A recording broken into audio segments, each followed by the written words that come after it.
Item ಯಾವುದೇ ಇರಲಿ try ಮಾಡಿ ಆಚಿ ಚಿಕನ್ ಮಸಾಲಾ. ಆಚಿ ಚಿಕನ್ ಮಸಾಲಾ.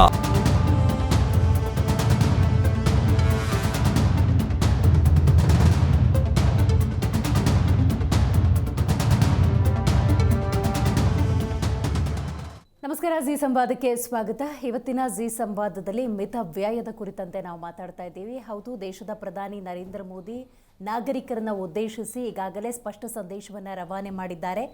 ಮಿತ ವ್ಯಯಕ್ಕೆ ತಮ್ಮ ಸೂತ್ರಗಳನ್ನು ಅನುಸರಿಸುವಂತೆ ಮನವಿಯನ್ನು ಮಾಡಿಕೊಂಡಿದ್ದಾರೆ. ಇದು ಆದೇಶ ಅಲ್ಲ.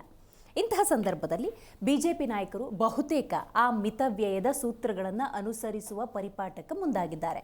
ಆದರೆ ಪ್ರತಿಪಕ್ಷಗಳು ಅಂತ ಅನ್ನಿಸ್ಕೊಳ್ಳುವಂತಹ ಕಾಂಗ್ರೆಸ್ ಇರ್ಬೋದು, ಇತರ ಪಕ್ಷಗಳು, ಕೆಲವು ವಿಚಾರವಂತರು ಇದನ್ನು ವಿರೋಧಿಸ್ತಾ ಇದ್ದಾರೆ, ಟೀಕೆ ಮಾಡ್ತಿದ್ದಾರೆ, ವಾಗ್ದಾಳಿಯನ್ನು ನಡೆಸ್ತಾ ಇದ್ದಾರೆ. ಹಾಗಾಗಿ ಇವತ್ತಿನ ಈ ಚರ್ಚಾ ಕಾರ್ಯಕ್ರಮದಲ್ಲಿ ಬಹಳ ಮುಖ್ಯವಾಗಿ ದೇಶದ ಪ್ರಧಾನಿ ಮಿತವ್ಯಯ ಅನ್ನುವಂಥ ಸೂತ್ರವನ್ನು ಅಳವಡಿಸ್ಕೊಳ್ಳೋದಕ್ಕೆ ದೇಶದ ನಾಗರಿಕರಿಗೆ ಹೇಳಿದ್ದಾರಲ್ವಾ, ಇದು ಸರಿಯಾ ತಪ್ಪಾ? ವಿದೇಶಾಂಗ ನೀತಿ ಅಲ್ಲೋಲ ಕಲ್ಲೋಲ ಆದ ಪರಿಣಾಮ ಈ ಮಿತವ್ಯಯದ ಸೂತ್ರವನ್ನು ಅನುಸರಿಸಬೇಕಾಗಿದೆಯಾ? ದೇಶ ಸಂಕಷ್ಟದ ಸಂದರ್ಭದಲ್ಲಿದ್ದಾಗ ಮಿತವ್ಯಯವನ್ನು ಒಬ್ಬ ದೇಶದ ಪ್ರಧಾನಿ ಅನುಸರಿಸಿ ಅಂತ ಹೇಳಿದಾಗ ಈ ಟೀಕೆ ಟಿಪ್ಪಣಿಗಳು ಸರಿಯಾ? ಇದೆಲ್ಲದರ ಬಗ್ಗೆ ಡೀಟೇಲ್ ಆಗಿ ಚರ್ಚೆ ಮಾಡ್ತಾ ಹೋಗೋಣ. ನಾನು ದಿವೇಶ್ರೀ.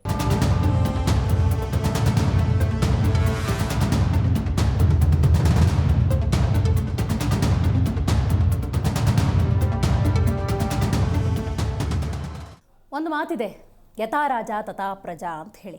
ಅಂದರೆ ಯಾವುದಾದ್ರೂ ಒಂದು ಸೂತ್ರವನ್ನು ಅನುಸರಿಸಿ ಅಂತ ನಾಗರಿಕರಿಗೆ ಹೇಳುವ ಸಂದರ್ಭದಲ್ಲಿ ಅದನ್ನು ರಾಜ ಅನ್ನೋನು ಅಥವಾ ಆ ಸ್ಥಾನದಲ್ಲಿದ್ದವರು ಪರಿಪಾಲನೆ ಮಾಡ್ತಿದ್ದಾರಾ ಇಲ್ವಾ ಅಂತ ಹೇಳಿ ಸಹಜವಾಗಿ ಗಮನಿಸ್ತಾರೆ. ಆ ನಿಟ್ಟಿನಲ್ಲಿ ನಾವು ನೋಡ್ತಾ ಹೋಗೋದಾದರೆ ಇವತ್ತು BJP ಅಥವಾ NDA ದೇಶದ ಅಧಿಕಾರದ ಚುಕ್ಕಾಣಿಯನ್ನು ಹಿಡಿದಿದೆ. ದೇಶದ ನಾಗರಿಕರಿಗೆ ನೀವು ಅದನ್ನು ಮಾಡಿ, ಇದನ್ನು ಮಾಡಿ, ಮಿತವ್ಯಯ ಮಾಡಿ, ಕಡಿಮೆ ಬಳಕೆ ಮಾಡಿ, ವರ್ಕ್ ಫ್ರೋಮಲ್ಲಿರಿ, ಚಿನ್ನ ಖರೀದಿಯನ್ನು ಕಡಿಮೆ ಮಾಡಿ, ಅಡುಗೆ ಎಣ್ಣೆ ಬಳಕೆ ಕಡಿಮೆ ಮಾಡ್ಕೊಳ್ಳಿ, ಈ ರೀತಿಯ ಸೂತ್ರವನ್ನು ಅನುಸರಿಸಿ ಅಂತ ಹೇಳುವ ಸಂದರ್ಭದಲ್ಲಿ ಅವರು ಅದನ್ನು ಎಷ್ಟರ ಮಟ್ಟಿಗೆ ಪಾಲನೆ ಮಾಡ್ತಿದ್ದಾರೆ ಅನ್ನೋದು ಕೂಡ ಬಹಳ ಇಂಪಾರ್ಟೆಂಟ್. ಆ ನಿಟ್ಟಿನಲ್ಲಿ ನೋಡೋದಾದರೆ ದೇಶದ ಪ್ರಧಾನಿ ನರೇಂದ್ರ ಮೋದಿ ತಮ್ಮ ಬೆಂಗಾವಲು ಪಡೆಯನ್ನು ಕಡಿಮೆ ಮಾಡುವ ಮೂಲಕ ಅಥವಾ ಸಚಿವ ಸಂಪುಟದ ಇತರ ಸಚಿವರು ಕೂಡ ತಮ್ಮ ಬೆಂಗಾವಲು ಪಡೆಯೇನಿರುತ್ತೆ ಅದನ್ನು ಕಡಿಮೆ ಮಾಡಿಕೊಳ್ಳೋ ಮೂಲಕ ದೇಶದ ಜನರು ನೋಡಿ ನಾವು ಮಾಡ್ತಾ ಇದ್ದೀವಿ, ನೀವು ಅನುಸರಿಸಿ ಅನ್ನುವಂತಹ ಪರಿಪಾಠವನ್ನು ಮಾಡಿದ್ರು. ಸ್ವಚ್ಛ ಭಾರತ್ ಅಭಿಯಾನದ ಸಂದರ್ಭದಲ್ಲೂ ಕೂಡ ಬಹಳ ಮುಖ್ಯವಾಗಿ ಪ್ರಧಾನಿ ನರೇಂದ್ರ ಮೋದಿ ತಾವು ಮೊದಲು ಪರಕೆಯನ್ನು ಹಿಡ್ಕೊಂಡ್ರು. ಆ ನಂತರದ ಸಂದರ್ಭದಲ್ಲಿ ಇಡೀ ದೇಶದಲ್ಲಿ ಯಾವ ರೀತಿ ಸ್ವಚ್ಛತೆ ಅನ್ನೋದು ಇರಬೇಕು ಅನ್ನುವಂಥ ಸೂತ್ರಕ್ಕೆ ಒಂದು ರೀತಿ ನಾಂದಿ ಹಾಡಿದ ರೀತಿ ಅಥವಾ ಒಂದು ಎಕ್ಸಾಂಪಲನ್ನು ಕ್ರಿಯೇಟ್ ಮಾಡಿದ ರೀತಿ. ಬಟ್ ಇಂತಹ ಸಂದರ್ಭದಲ್ಲಿ ಪ್ರತಿಪಕ್ಷ ಇದನ್ನು ಬಹಳ ಟೀಕೆ ಮಾಡ್ತಿದೆ. ಈಗ ಪ್ರತಿಪಕ್ಷ ಮಿತವ್ಯಯ ಮಾಡೋದು ಬೇಡ ಅಂತ ಹೇಳ್ತಾ ಇಲ್ಲ, ಬಟ್ ಇಂಥ ಸಂದಿಗ್ಧತೆಗೆ ನಾವು ಬಂದಿದ್ದೀವಲ್ಲ ಅದಕ್ಕೆ ನೀವು ಕಾರಣ ಅಂತ ಹೇಳ್ತಾ ಇದ್ದಾರೆ. ಹಾಗಾಗಿ ಪ್ರತಿಪಕ್ಷ ಅಂದ ಸಂದರ್ಭದಲ್ಲಿ ಇಂಥ ಟೀಕೆ ಟಿಪ್ಪಣಿಗಳನ್ನು ಮಾಡುವಾಗ ಯಾವ ಕಾರಣಕ್ಕೆ ಹಿಂಗೆ ಹೇಳ್ತಾ ಇದೆ ಅನ್ನೋದು ಬಹಳ ಮುಖ್ಯ. ಇಲ್ಲಿ ಪ್ರತಿಪಕ್ಷ ಹೇಳ್ತಿರುವಂತಹ ಬಹಳ ಪ್ರಮುಖ ವಿಚಾರ ಏನು ಅಂತ ಹೇಳಿದ್ರೆ, ನೀವು ತೆಗೆದುಕೊಂಡಂತಹ ನಿರ್ಧಾರಗಳೇನಿದೆ, ವಿದೇಶಾಂಗ ನೀತಿ ಸರಿಯಾದ ರೀತಿಯಲ್ಲಿ ಇಲ್ಲದ ಪರಿಣಾಮವನ್ನು ನಾವು ಎದುರಿಸ್ತಿದ್ದೀವಿ ಅನ್ನುವಂಥ ವಿಚಾರವನ್ನು ಪ್ರಸ್ತಾಪ ಮಾಡಿದ್ದಾರೆ. ಹಾಗಾಗಿ ಪ್ರತಿಪಕ್ಷ ಹೇಳ್ತಿರುವಂಥ ರೀತಿ ನೀತಿ ಸರಿಯಾಗಿದೆಯಾ, ಮಿತವ್ಯಯ ಮಾಡಬೇಕಾ ಬೇಡವಾ, ಮಿತವ್ಯಯದ ಪ್ರಧಾನಿ ನರೇಂದ್ರ ಮೋದಿಯವರ ಸೂತ್ರಕ್ಕೆ ಈಗ ಪ್ರತಿಪಕ್ಷ ಈ ಮಟ್ಟಿಗಿನ ಟೀಕೆಯನ್ನು ವ್ಯಕ್ತ ಮಾಡ್ತಿದೆ ಅನ್ನೋದಾದರೆ ಅದಕ್ಕೂ ಒಂದು ಕಾರಣ ಇರಬೇಕಲ್ವಾ? ಅದು ಏನು? ದೇಶದ ಪ್ರಧಾನಿಯೇ ಮಿತವ್ಯಯದ ಪಾಠವನ್ನು ಪಾಲನೆ ಮಾಡಿ ಅಂತ ಹೇಳಿದಾಗ ಪ್ರತಿಪಕ್ಷಗಳು ಅದನ್ನು ಪಾಲನೆ ಮಾಡ್ತಾವ ಇಲ್ವಾ? ಇದೆಲ್ಲದ್ರ ಬಗ್ಗೆ ಡೀಟೇಲ್ ಆಗಿ ಚರ್ಚೆ ಮಾಡ್ತಾ ಹೋಗೋಣ. ಇದಕ್ಕೆ ಸಂಬಂಧಪಟ್ಟಂತೆ ಪೊನ್ನಣ್ಣ ಕೂಡ ಮಾತಾಡಿದ್ದಾರೆ, ಬನ್ನಿ ಕೇಳೋಣ. ಇದನ್ನ ಭವಿಷ್ಯ ನುಡಿಯನ್ನ ಈಗಾಗಲೇ ನಮ್ಮ ಲೋಕಸಭಾ ವಿರೋಧ ಪಕ್ಷದ ನಾಯಕರಾದಂತ ರಾಹುಲ್ ಗಾಂಧಿ ಅವರು 1 ವರ್ಷದಿಂದ ಹೇಳ್ತಾರೆ. ದೇಶದ ಆರ್ಥಿಕ ಪರಿಸ್ಥಿತಿ ಗಂಭೀರವಾಗಿದೆ, ಚಿಂತಾಜನಕವಾಗಿದೆ. ಇದರ ಬಗ್ಗೆ ಈಗಲೇ ಪರಿಹಾರ ಕಂಡುಕೊಳ್ಳಿ, ಸಭೆ ಕರೀರಿ, ಅನೇಕ ಆರ್ಥಿಕ ತಜ್ಞರಿದ್ದಾರೆ, ನಿಮ್ಮ ಆರ್ಥಿಕ ಸಚಿವರು ಕೂಡ ಸೇರಿಸ್ಕೊಳ್ಳಿ, ಸರ್ವಪಕ್ಷದ ಸಭೆಯನ್ನು ಕರೀರಿ. ನಾವೆಲ್ಲರೂ ಕೂಡ ಅದನ್ನೇ ಒತ್ತಾಯವನ್ನು ಮಾಡ್ತಾ ಇದ್ದೀವಿ. ಯಾವುದನ್ನು ಗಮನ ಹರಿಸದೆ ಬರೀ ರಾಜಕಾರಣಕ್ಕೋಸ್ಕರ ಕೆಲವು ತೀರ್ಮಾನಗಳನ್ನ ತಗೊಂಡು ಇವತ್ತು ಪಂಚರಾಜ್ಯದ ಚುನಾವಣೆಯ ನಂತರ LPG ದರ ಏರಿಸಿ, ಈಗ ಮತ್ತೆ ಪೆಟ್ರೋಲ್ ಡೀಸೆಲ್ ದರ ಏರಿಸಿ, ಚಿನ್ನದ ಮೇಲೆ ಇರುವಂತ ಟ್ಯಾಕ್ಸ್ ಅನ್ನ ಏರಿಸಿ, ಇವತ್ತು ಸ್ಟೀಲ್ 4ರಷ್ಟಾಗಿದೆ, ಜಲ್ಲಿಕಲ್ಲು 4ರಷ್ಟಾಗಿದೆ, ದಾರು 4ರಷ್ಟಾಗಿದೆ. ಎಲ್ಲದ ಬೆಲೆ ಗಗನಕ್ಕೇರಿದೆ. ಯಾವ ಕೆಲಸ ಕೂಡ ಮಾಡ್ಲಿಕ್ಕೆ ಸಾಧ್ಯ ಆಗ್ತಾ ಇಲ್ಲ. ಡಾಲರ್ ಬೆಲೆ 96-97 ರೂಪಾಯಿ ಆಗಿದೆ. ಇದು ದೇಶದ ಪರಿಸ್ಥಿತಿ ನಿರ್ಮಾಣ ಆಗಿದೆ. ಅದರಿಂದ ಇದು ಬಹಳ ಚಿಂತಾಜನಕವಾದದ್ದು. ಈಗಲೂ ಕೂಡ ಅನೇಕ ತಜ್ಞರಿದ್ದಾರೆ, ಅವ್ರನ್ನ ಕರೀರಿ. ಹಳೆ RBI ಗವರ್ನರ್ ಇದ್ದಾರೆ, ನಿಮ್ಗೆ ಇಷ್ಟ ಇಲ್ಲದೆ ಇರ್ಬೋದು, ನಿಮ್ಗೆ ಯಾರೋ ಇಷ್ಟ ಇಲ್ಲದೆ ಇರ್ಬೋದು. ಚಿದಂಬರಂ ಅವರಿದ್ದಾರೆ, ನಮ್ಮ ರಾಜನ್ ಅವರಿದ್ದಾರೆ, ಇವನ್ನೆಲ್ಲ ಕರೆಸಿ ಕೂರಿಸಿ ಮಾತಾಡಿ ಚರ್ಚೆ ಮಾಡಿ ಹೇಗೆ ಇದನ್ನ ಪರಿಹಾರ ಮಾಡೋದು ಅಂತ ಹೇಳೋದು ಬಹಳ ಮುಖ್ಯ. ಇದನ್ನ ಭವಿಷ್ಯ ನುಡಿಯನ್ನ ಈಗಾಗಲೇ ನಮ್ಮ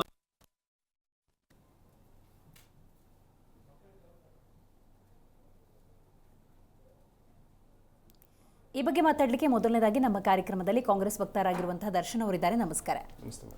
ಎಪಿ ವಕ್ತಾರರು ರವೀಶ್ ದಾಸಪ್ಪ ಅವರಿದ್ದಾರೆ. ನಮಸ್ಕಾರ. ಬಿಜೆಪಿ ವಕ್ತಾರರು ಸಿದ್ದನಗೌಡ ಝೂಮ್ನಿಂದ ಕನೆಕ್ಟ್ ಆಗಿದ್ದಾರೆ. ನಮಸ್ಕಾರ.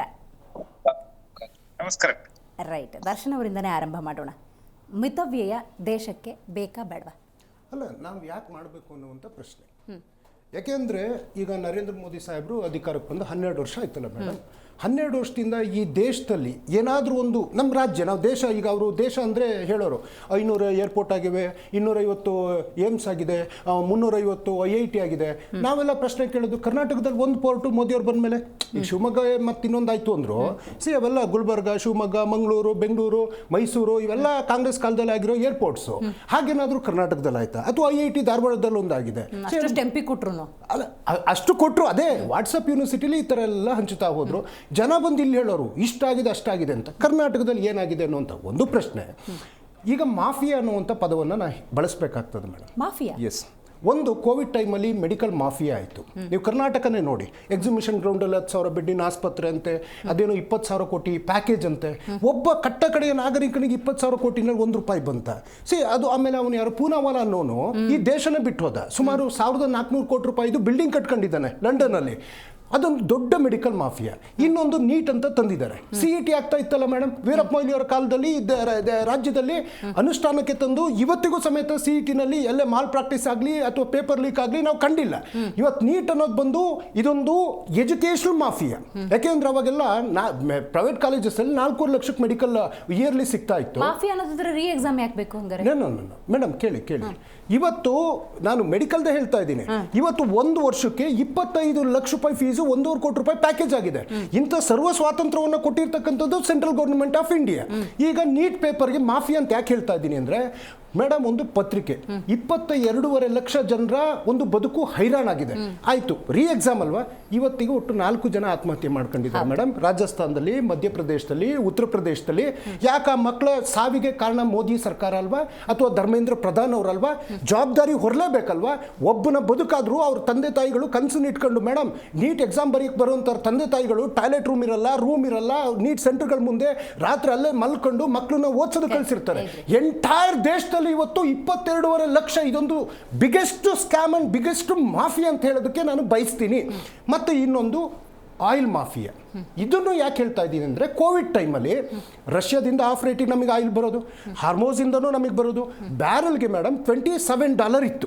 ಮನಮೋಹನ್ ಸಿಂಗ್ ಅವ್ರ ಕಾಲದ ಬಿಡಿ $120 ಇದ್ರೂ ಸಮೇತ ಅದನ್ನು ಸರಿದೂಗಿಸ್ಕೊಂಡು ಜನರ ಮೇಲೆ ಹೇರಿಕೆ ಆಗ್ತಾನೆ. ಏನಾದ್ರು ₹1 ಆಯಿತು ಅಂತ ಬಂದರೆ ಏನು ಜಂತರ್ ಮಂತರ್ಗೆ ಸಿಲಿಂಡ್ರು ಎಲ್ಲ ತಗೊಂಬಂದು ಏನು ಹಾರಾಟ ಮಾಡ್ರಲ್ಲ ನೀವು.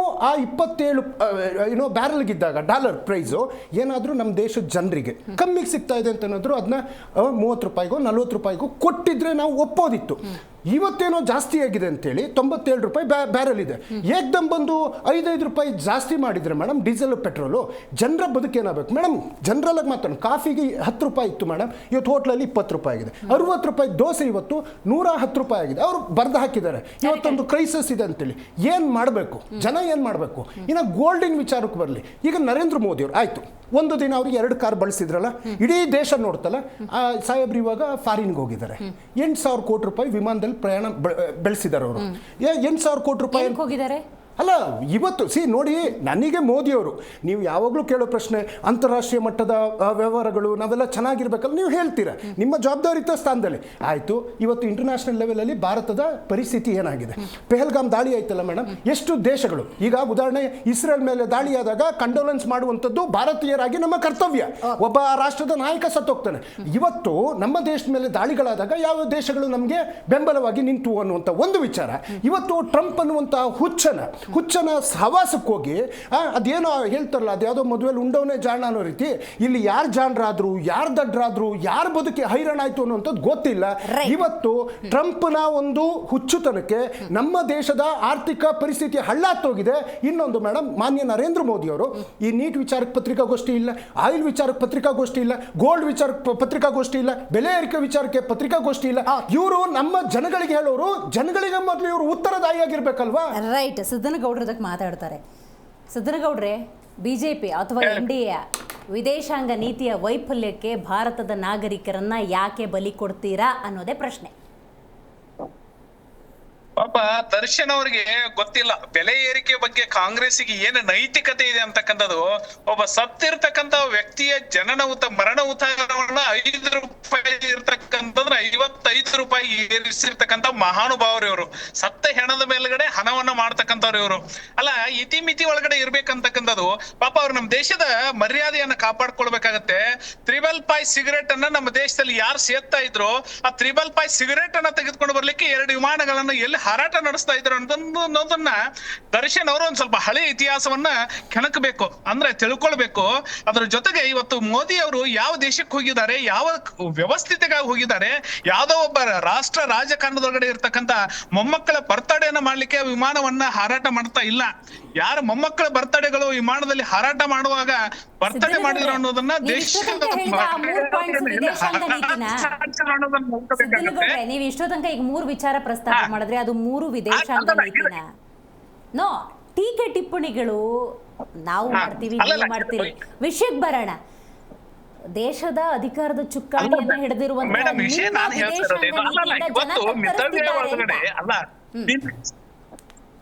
ಅಲ್ಲ ಮೇಡಮ್, ವಿದೇಶಾಂಗ ನೀತಿಯಿಂದ ಇವತ್ತು ಜಗತ್ತಿನ ಒಳಗಡೆ ಅತ್ಯಂತ ಪ್ರಬುದ್ಧವಾಗಿ ಮತ್ತು ಅತ್ಯಂತ ಸುರಕ್ಷಿತವಾಗಿರ್ತಕ್ಕಂತಹ ಅತ್ಯಂತ ಕಡಿಮೆ ವೆಚ್ಚದಲ್ಲಿ ಇವತ್ತು ಜೀವನವನ್ನ ಈ ಜಗತ್ತಿನಲ್ಲಿ ಯಾರು ನಡೆಸ್ತಾ ಇದ್ರೆ ಅದು ಭಾರತೀಯರು ಅಂತಕ್ಕಂಥದ್ದು ಗೊತ್ತಾಗಿರ್ಬೇಕು.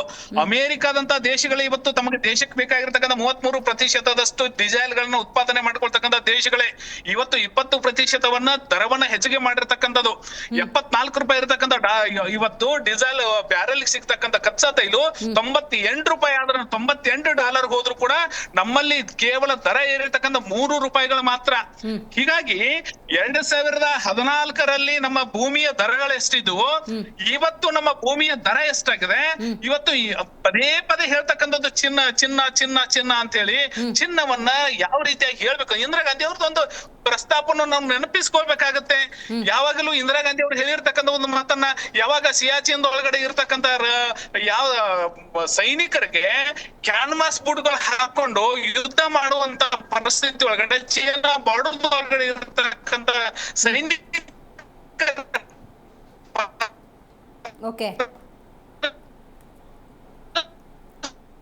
ಸಿದ್ದಗೌಡ್ರೆ, ಸ್ವಲ್ಪ ಲೈನ್ ಡಿಸ್ಟರ್ಬೆನ್ಸ್ ಇದೆ. ನಿಮ್ಮ ಮಾತು ನನಗೆ ಅಷ್ಟು ಕ್ಲಾರಿಟಿಯಾಗಿ ಲಭ್ಯ ಆಗ್ತಾ ಇಲ್ಲ. ಒಂದ್ ಕಡೆ ನೀವು ನಿಂತು ಮಾತಾಡಿದ್ರೆ ಬಹಳ ಸೂಕ್ತ ಅಂತ ಅನ್ಸುತ್ತೆ. ಯಾಕಂದ್ರೆ ಒಂದೊಳ್ಳೆ ವಿಚಾರ ಮಾತಾಡ್ತಿದ್ದಾಗ ರೈಡಿಂಗಲ್ಲಿ ಇದ್ರೆ ಸ್ವಲ್ಪ ಕಷ್ಟ ಆಗುತ್ತೆ. ನೀವು ಟ್ರಾವೆಲ್ ಮಾಡ್ತಿದ್ದೀರಿ ಅಂತ ಅನ್ಕೋತೀನಿ.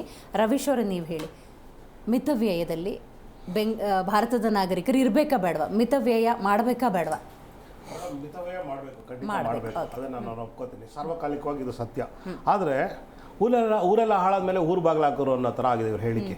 10-12 ವರ್ಷಗಳಿಂದ ವೈಭವೀಕರಿಸ್ಕೊಂಡ್ಬಂದು ರಾಜ ವೈಭೋಗ ಮಾಡಿಕೊಂಡು ದೇಶದ ನಾಗರಿಕರ ದುಡ್ಡನ್ನು ಸ್ವೇಚ್ಛಾಚಾರವಾಗಿ ಖರ್ಚು ಮಾಡಿ ಮನಸ್ಸೋ ಇಚ್ಛೆ ಅವ್ರಿಗೆ ಬಂದಂಥ ದುಡ್ಡನ್ನು, ನಾನು ಒಬ್ಬ ಹಿಂದೂ ಆಗಿ ಹೇಳ್ತೀನಿ, ಈಗ ಮೊನ್ನೆ ರೀಸೆಂಟಾಗಿ ಸೋಮನಾಥ ದೇವಸ್ಥಾನಕ್ಕೆ 1 ಲಕ್ಷ ಟನ್ ಹೂವುಗಳೋಗಿದೆ. ಆ ಹೂವೆಲ್ಲ ಎಲ್ಲಿಂದ ಬಂತು? ಅದೆಲ್ಲ ಇವಾಗ ವ್ಯರ್ಥಾನೆ. ಅದು ನ್ಯಾಷನಲ್ ವೇಸ್ಟ್ ಲೆಕ್ಕ ತಗೊಂಡ್ರೆ. ಧಾರ್ಮಿಕವಾಗಿ being A Hindu I appreciate, ನಾನು ಒಪ್ಕೋತೀನಿ ಅದನ್ನು, ನನ್ನ ಧರ್ಮಕ್ಕೆ ಖುಷಿ ಆಗುತ್ತೆ ಅಂತ. ಆದರೆ ನಾನು ಆರ್ಥಿಕವಾಗಿ ಬಂದಾಗ ಅದು ನ್ಯಾಷನಲ್ ವೇಸ್ಟ್ ಅಂತ ಕನ್ಸಿಡರ್ ಮಾಡ್ತೀನಿ. ಅದೇ ರೀತಿ 10-12 ವರ್ಷಗಳಿಂದ ಇವರ ಉಡುಗೆ ತೊಡುಗೆಗಳು, ನಾನು ಆ್ಯಕ್ಚುಲಿ ಒಬ್ಬ ಯೋಗಿ ಹೆಂಗಿರಬೇಕು, ರಾಷ್ಟ್ರ ನಡೆಸೋ ಒಬ್ಬ ಪ್ರಧಾನಮಂತ್ರಿ ಹೆಂಗಿರ್ಬೇಕು ಅನ್ನೋ ಸಿಂಪ್ಲಿಸಿಟಿವಾಗಿ ಇವರು ಲಾಲ್ ಬಹದ್ದೂರ್ ಶಾಸ್ತ್ರಿ ಅವ್ರನ್ನ ಉದಾಹರಣೆಗೆ ತಗೋತಾರೆ ಸರಳ ಜೀವನಕ್ಕೆ. ಇವ್ರ ಜೀವನ ಶೈಲಿ ಮಾತ್ರ ಯಾವ ಪ್ರಪಂಚದಲ್ಲಿರ್ತಕ್ಕಂಥ ಯಾವ ಮೊಹಮ್ಮದ್ ಬಿನ್ ತುಘಲಕ್ಗಿಂತ ಕಡಿಮೆ ಇಲ್ದಿರೋಂಥ ರಾಜವೈಭೋಗನ 10-12 ವರ್ಷದಿಂದ ಮಾಡ್ಕೊಂಡ್ಬಂದಿದ್ದಾರೆ. ಈಗ ಹೇಳಿದರೆ ಮಾಡೋದೆಲ್ಲ ಅನಾಚಾರ, ಮನೆ ಮುಂದೆ ಬೃಂದಾವನ ಅನ್ನೋ ಒಂದು ಹೇಳಿಕೆಗೆ ತುಂಬ ಸೂಕ್ತವಾಗುತ್ತೆ, ಸರಿಯೊಂದುತ್ತೆ ಅಂತ ನಾನು ಹೇಳ್ತಾ ಇದ್ದೀನಿ. ಯಾಕೆ ಅಂದರೆ ಇವರು 12 ವರ್ಷಗಳಲ್ಲಿ ಇವರು ಹಾರಾಟ ಆಡಿರೋದು, ದೇಶ ವಿದೇಶಗಳಲ್ಲಿ ಸುತ್ತಿರೋದು, ವಿಮಾನ ಖರ್ಚಿರ್ಬೋದು, ಅವ್ರ ತಿಂತಕ್ಕಂಥ ಹಣಮೆನ ಬೇರೆ ಬೇರೆ ದೇಶಗಳಿಂದ ಇಂಪೋರ್ಟ್ ಮಾಡ್ಕೊಂಡಿರೋದಿರ್ಬೋದು, ಅವರ ಕಾಳುಗಳು ಅವ್ರಿಗಿರ್ತಕ್ಕಂಥ ಸೌಲಭ್ಯಗಳನ್ನ ಅವರು 12 ವರ್ಷದ ಮುಂಚೆನೆ ಅವ್ರು ಹೋಗಿದ್ದೇನು ಮೇ ಚಾಯ್ ವಾಲಾ ಮೇ ಟಪ್ರಿ ಲೇಕೆ ಹುಡ್ಗ ಮೇ ಜೋಲಾ ಲೇಕೆ ಚಲುಂಗ ಅಂತ ಹೇಳಿಕೆ ಕೊಟ್ಕೊಂಡು ಬಂದಿದ್ದವರು ಅಷ್ಟು ರಾಜವೈಭೋಗ ಮಾಡ್ಕೊಂಬಂದ್ರೆ ಅವಾಗ ಅವ್ರಿಗೆ ಅರಿವಾಗಿರ್ಲಿಲ್ವಾ? ಮತ್ತೆ ಅವ್ರ ಸಂಪನ್ಮೂಲ ಯಾರು ಈಗ ನೋಡಿ 5 ಚುನಾವಣೆಗಳಾಯ್ತಲ್ಲ, ಚುನಾವಣೆಗಿಂತ ಮುಂಚೆ ಸ್ವೇಚ್ಛಾಚಾರವಾಗಿ ಇವ್ರ ಹತ್ರ ಇರ್ತಕ್ಕಂಥ ಸಂಪನ್ಮೂಲಗಳನ್ನ ಚುನಾವಣೆಗೆ ಬಳಕೆ ಮಾಡ್ಕೊಂಡ್ರು. ಅವ್ರದಲ್ಲಿರ್ತಕ್ಕಂಥ ಜನಗಳಿಗೆ ಪೆಟ್ರೋಲ್ ಎಷ್ಟೊಂದು ಖರ್ಚಾಯಿತು, ಎಷ್ಟೊಂದು ವೆಹಿಕಲ್ ಯೂಸ್ ಮಾಡಿದ್ದಾರೆ, ಎಷ್ಟೊಂದು ಅಡ್ವರ್ಟೈಸ್ಮೆಂಟ್ಗೆ ದುಡ್ಡನ್ನು ವ್ಯಯ ಮಾಡಿದ್ದಾರೆ. ಅವಾಗ ಅವ್ರಿಗೆ ಅರಿವಾಗಲಿಲ್ವಾ? ಅಂದರೆ ಸಡನ್ ಆಗಿ ಎಲೆಕ್ಷನ್ ಮುಗಿದು ಅವ್ರದ್ದು ಚುನಾವಣೆ ಫಲಿತಾಂಶ ಬಂದಾಗ ಈ ಮಾತು ಹೇಳ್ತಾರೆ ಅನ್ನೋದು ಸ್ವಲ್ಪ ಏನಂದರೆ ಅವರು ಯೋಚನೆ ಮಾಡೋವಂಥ ವಿಷಯ. ದೇಶದ ಬಗ್ಗೆ ಇವ್ರಿಗೆ ಇಷ್ಟೆಲ್ಲ ಕಾಳಜಿ ಇದ್ರೆ ಮೊದಲಿಂದನೇ ಅದನ್ನು ಈಗ ನಾನು ಹೇಳೋದೇನಂದ್ರೆ ಈಗ ಓಕೆ ಯುದ್ಧದಿಂದ ನಮಗೆ ಸಮಸ್ಯೆ ಆಗಿದೆ, ಅದು ಗ್ಲೋಬಲಿ ಅದಾಗಿರೋ ಸಮಸ್ಯೆ, ನಾನು ಒಪ್ಕೋತೀನಿ. ಅಮೇರಿಕಾ ಇಸ್ರೇಲ್ ಅಮೇರಿಕಾ ನಡುವಿನ ಯುದ್ಧ ಏನಿದೆ ಅದು ಭಾರತದ ಸ್ವಯಂಕೃತ ಅಪರಾಧನ? ಇಂಡಿಯಾನ ದೂಷಿಸುವುದು ಎಷ್ಟು ಸರಿ ಅಂತ ನಿಮ್ಗೆ ಅನ್ಸುತ್ತೆ? ಮೇಡಮ್, ಇದನ್ನ ನಾನು ನಮ್ಮ ಭಾರತದ ದೌರ್ಭಾಗ್ಯ ಅಂತ ಹೇಳಲ್ಲ. ಯಾಕೆ ಅಂತಂದ್ರೆ ಅವ್ರು ಆಗಿರೋ ಯುದ್ಧದಲ್ಲಿ ನಾವು ಪಾಲ್ದಾರ ಆಗಿದ್ದೀವಿ, ಡೈರೆಕ್ಟ್ಲಿ ಇಂಡೈರೆಕ್ಟ್ಲಿ. ನಾವು ಅಂದ್ರೆ ಇಡೀ ಗ್ಲೋಬ್, ನಾನು ಬರೀ ನಮ್ಮ ಭಾರತದ ಬಗ್ಗೆ ಮಾತ್ರ ಹೇಳಲ್ಲ. ಈಗ ಯುದ್ಧ ನಡೆಯೋದಕ್ಕಿಂತ ಮುಂಚೆನೆ ಇವರು ಇಷ್ಟು ಯೋಚನೆ ಮಾಡಿ ಇದ್ದಿದ್ರೆ ನಮ್ಮಲ್ಲಿರೋ ಸಂಪನ್ಮೂಲಗಳನ್ನ ಕಡಿಮೆ ಮಾಡ್ಕೊಂಡ್ರಪ್ಪ, ಈಗ ಯುದ್ಧ ನಡೆಯೋ ಥರ ಇದೆ, ಎಲ್ಲೆಲ್ಲಿ ನಿಮಗೆ ಹೇಳಿದ್ರಲ್ಲ ಎಲೆಕ್ಟ್ರಿಕ್ ವೆಹಿಕಲ್ ಯೂಸ್ ಮಾಡಿ ಅಂತ, ಅದನ್ನು ಪ್ರೀವಿಯಸ್ 2 ಮಂತ್ ಮುಂಚೆನೇ ಹೇಳ್ಬೋದಿತ್ತಲ್ವಾ? ಅದ್ರ ಜೊತೆನಲ್ಲಿ ಈಗ ನಾವು ಅಡುಗೆ ಎಣ್ಣೆ ಅದು ಇದು ಏನೇನೋ ಕಡಿಮೆ ಮಾಡ್ಕೊಂಡಿರ್ತಾರಲ್ಲ, ಅದನ್ನ ಯಾರು ಕಡಿಮೆ ಮಾಡಲ್ಲ ಅಡುಗೆ ಎಣ್ಣೆನ. ನೀವು ಹೇಳ್ದಂಗೆ ಸಾರ್ವಜನಿಕ ಸೇವೆಗಳನ್ನ ಉಪಯೋಗಿಸ್ಕೊಳ್ಳಿ, ಟ್ರಾನ್ಸ್ಪೋರ್ಟೇಷನಲ್ಲಿ ಪಬ್ಲಿಕ್ ಟ್ರಾನ್ಸ್ಪೋರ್ಟ್ ಯೂಸ್ ಮಾಡ್ಕೊಳ್ಳಿ ಅಂದರೆ ಅದು okay, fair enough, fair enough ಅವ್ರು ಹೇಳ್ತಾರೆ, ಅದು ಸರಿ ಇದೆ, ಓಕೆ ಒಪ್ಕೊಳ್ಬೋದು. ಆದರೆ ನಾನು ಏನು ವೈ ನಾವು, ಇದು ಪ್ರಶ್ನೆ ನಮಗೆ. ವೈ ನಾವು? ಇದಕ್ಕಿಂತ ಮುಂಚೆ ನಿಮಗೆ ಜ್ಞಾನೋದಯ ಆಗಿರಲಿಲ್ವಾ? ಇದಕ್ಕಿಂತ ಮುಂಚೆ ನಿಮಗೆ ದೇಶದ ಬಗ್ಗೆ ಕಳಕಳಿ ಇರಲಿಲ್ವಾ? ಇದಕ್ಕಿಂತ ಮುಂಚೆ ನೀವು ಆರ್ಥಿಕ ಬಗ್ಗೆ ಯೋಚನೆ ಮಾಡಿರ್ಲಿಲ್ವಾ? ವರ್ಲ್ಡ್ ಕ್ಲಾಸ್ ಎಕನಾಮಿಸ್ಟ್ ಇವರು ಅಂತ ಹೇಳ್ಕೊತಾ ಇದ್ದಾರೆ. ಯಾರೋ ನಿರ್ಮಲಾ ಸೀತಾರಾಮನ್ ಜಿ ಏನೋ PhD ಏನೋ ಸ್ನಾತಕೋತ್ತರ ಏನೋ ಪಡ್ಕೊಂಡಿದ್ದಾರೆ ಎಕನಾಮಿಕಲ್ ಅಂತ ಹೇಳ್ತಾರೆ. ಅವ್ರಿಗೆ ಅವಾಗ ತಿಳುವಳಿಕೆ ಬಂದಿರಲಿಲ್ವಾ? ಅಂದ್ರೆ ಇವ್ರದ್ದು ಏನರ್ಥ ಅಂದ್ರೆ ಡಬಲ್ ಸ್ಟ್ಯಾಂಡರ್ಡ್. ಇವ್ರ ಕೆಲಸ ಆಗೋವರೆಗೂ ಓಕೆ ಎಲ್ಲ ಆರ್ಥಿಕ ನನಗೆ if it is right or wrong ಒಂದು ಮನೆಗೆ ಸಮೀಕರಿಸೋಣ. ಈಗ ಒಂದು ಮನೆ ಅಂದಾಗ ಸಫಿಷಿಯೆಂಟ್ ಇದ್ದಾಗ ಅದ್ರ ಬಗ್ಗೆ ಅಷ್ಟು ಯೋಚನೆ ಮಾಡಲ್ಲ. ಈಗ ಒಂದು ಮನೇಲಿ ಒಂದು ಅಕ್ಕಿನೇ ತೊಗೊಂಡ್ರು ಕೂಡ ಒಂದು ತಿಂಗಳಿಗೆ 10 kg ಬೇಕು ಅಂತ ಹೇಳಿದ್ರೆ 10 kg ಯೂಶ್ವಲಿ ತರ್ತಾರೆ. ಖರ್ಚಾಗೋದೆಷ್ಟು?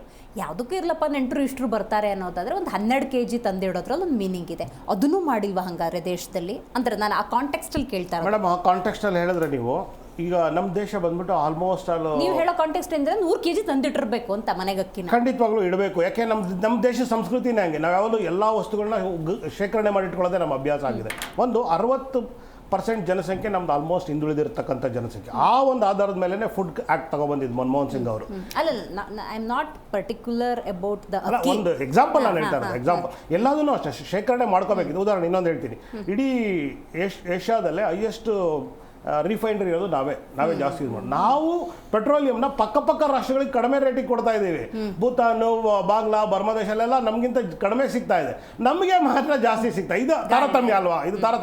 ಈಗ ಸಾಮಾನ್ಯ ಜನರು ಯಾರು ಇದು ಯೋಚನೆ ಮಾಡಿದ್ರೆ ಇಲ್ಲಿ ತಾರತಮ್ಯ ನಡೀತಾ ಇದೆ. ಅಂದ್ರೆ ಏನಂದ್ರೆ ಭಾರತದ ಮಧ್ಯಮ ವರ್ಗನ ಇವರು ಗ್ರಾಂಟಾಗಿ ತಗೊಂಡಿದ್ದಾರೆ ಅಂತ ನಾನು ಹೇಳಕ್ ಕೊಡ್ತಾ ಇರೋದು.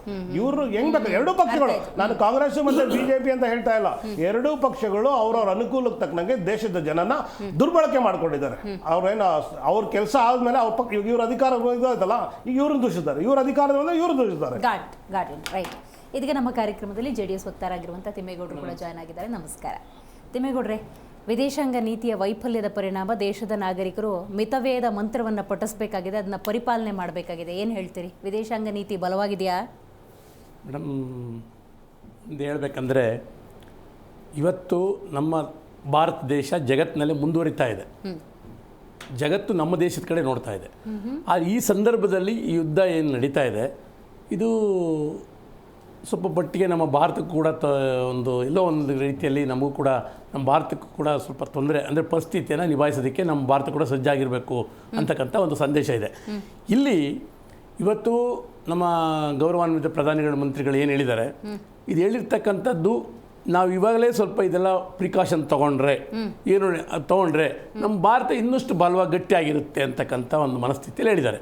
ಆದರೆ ಇದೊಂದು ಇವರು ಹೇಳಿರ್ತಕ್ಕಂಥದ್ದೆಲ್ಲ ಹಿಂದೆ ಇದ್ದಂಥ ಕಾಂಗ್ರೆಸ್ ಪಕ್ಷದಲ್ಲೂ ಕೂಡ ಹಿಂದೆ ಇದ್ದಂತಹ ಯಾರೋ ಜವಾಹರ್ಲಾಲ್ ನೆಹರು ಇರ್ಬೋದು, ಲಾಲ್ ಬಹದ್ದೂರ್ ಶಾಸ್ತ್ರಿ ಇರ್ಬೋದು, ಇಂದಿರಾ ಗಾಂಧಿ ಮೇಡಮ್ ಇರ್ಬೋದು, ಎಲ್ಲರೂ ಕೂಡ ಮನಮೋಹನ್ ಸಿಂಗ್ ಸಾಹೇಬರು ಇರ್ಬೋದು, ಎಲ್ಲರೂ ಕೂಡ ಆಯಾ ಸಂದರ್ಭಕ್ಕನುಗುಣವಾಗಿ ಯಾವ ರೀತಿ ಒಂದು ಕಾರ್ಯಕ್ರಮಗಳನ್ನು ರೂಪಿಸಬೇಕು, ಏನನ್ನು ನಾವು ನಾಗರಿಕ ಸಂದೇಶ ಕೊಡಬೇಕು ಅಂತ ಕೊಟ್ಟು ಮಾಡಿದ್ದಾರೆ. ಯಾತಕ್ಕೋಸ್ಕರ ಮಾಡಿದ್ರು?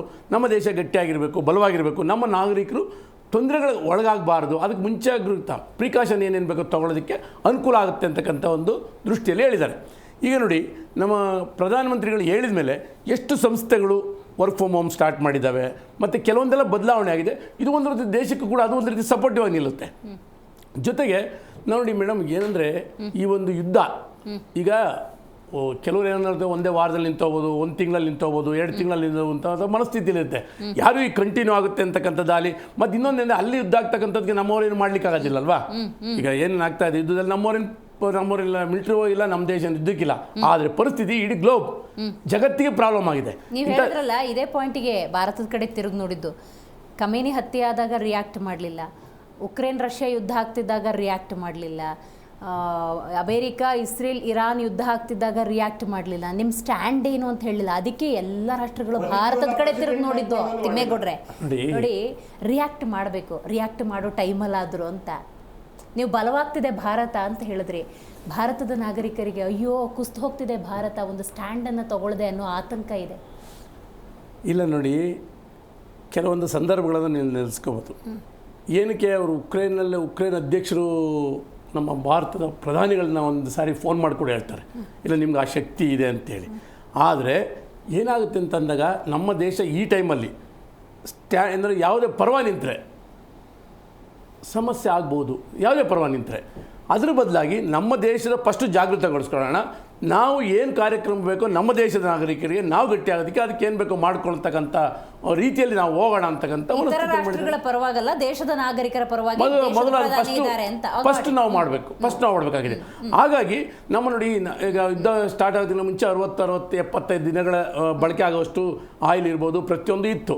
ಅದ ನಂತರ ತಾನೇ ನಮಗೆ ಸ್ವಲ್ಪ ಸಮಸ್ಯೆ ಸ್ಟಾರ್ಟ್ ಆಗುತ್ತೆ. ಅಂದರೆ ಇವಾಗ ಕಾರ್ಯಕ್ರಮಗಳು ಏನೇನು ರೂಪಿಸಬೇಕು, ಯಾವ ರೀತಿ ನಮ್ಮ ದೇಶ ರಕ್ಷಣೆ ಮಾಡೋದಕ್ಕೆ ಏನೇನು ಮುಂಜಾಗ್ರತೆ ಕ್ರಮ ನೋಡಿ. ಅವರೆಲ್ಲೂ ಕೂಡ ನೀವು ಖರ್ಚು ಮಾಡಬೇಡಿ ಅಂತ ಹೇಳಿಲ್ಲ, ಆದರೆ ಮಿತವ್ಯಯ ಅಂದರೆ ಇರ್ತಕ್ಕಂಥ ಖರ್ಚು ಮಾಡಿದ್ರೆ, ಈಗ 100 ರೂಪಾಯಿ ಖರ್ಚು ಮಾಡಿದ್ರೆ ಸೊ ಇತಿಮಿತಿಯಲ್ಲಿ ಮಾಡಿ, ಅದು ಒಳ್ಳೆಯದು. ಉದಾಹರಣೆಗೆ ಟ್ರಾಫಿಕ್ ಮೇಡಮ್, ಈ ರೋಡಲ್ಲಿ ಹೋಗ್ತಾ ಇರ್ತೀನಿ, ಅವ್ರು ಪೊಲೀಸರು ಹೇಳ್ತಾರೆ ನೋಡಿ ಫುಲ್ ಮುಂದೆ ಜಾಮ್ ಆಗಿದೆ, ನಿಮ್ಗೆ ಲೇಟ್ ಆಗುತ್ತೆ, ಈ ಕಡೆಯಿಂದ ಹೋಗಿ ಅಂತ ಅಂದಾಗ ಅದು ನನಗೆ ಅನುಕೂಲ ತಾನೆ. ಆ ರೀತಿಯಲ್ಲಿ ಈಗ ಏನ್ರಿ ನೀವು ಏನು ಮಾಡ್ತೀರಿ ನೀವು ಅಂತ ನಾನು ಬೈದ ಅರ್ಥನೇ ಇರೋದಿಲ್ಲ. ಪೊಲೀಸರು ಕೂಡ ಗೊತ್ತಿಲ್ಲ ಇಲ್ಲಿ ಜಾಮ್ ಆಗಿರುತ್ತೆ ಅಂತೇಳಿ, ಏನೋ ಆಕಸ್ಮಿಕ ಆಗಿದೆ. ಆ ರೀತಿಯಲ್ಲಿ ಇದಾಗಿದೆ. ಇನ್ನು ಮುಂದಕ್ಕೆ ಏನೇನು ಕಾರ್ಯಕ್ರಮ ಮಾಡಬೇಕು ಅಂತದ್ದು ಕೂಡ ಯೋಚನೆ ಇರ್ತದೆ. ಹಾಗಾಗಿ ಇವರು ಮಾಡಿದ್ದಾರೆ. ರೈಟ್, ಮಾತಾಡ್ತೀನಿ. ಸಿದ್ದನಗೌಡರು, ನನ್ನ ಮಾತು ನಿಮಗೆ ಕೇಳಿಸ್ತಾ ಇದ್ದರೆ ನನ್ನ ಪ್ರಶ್ನೆ ಇದೆ.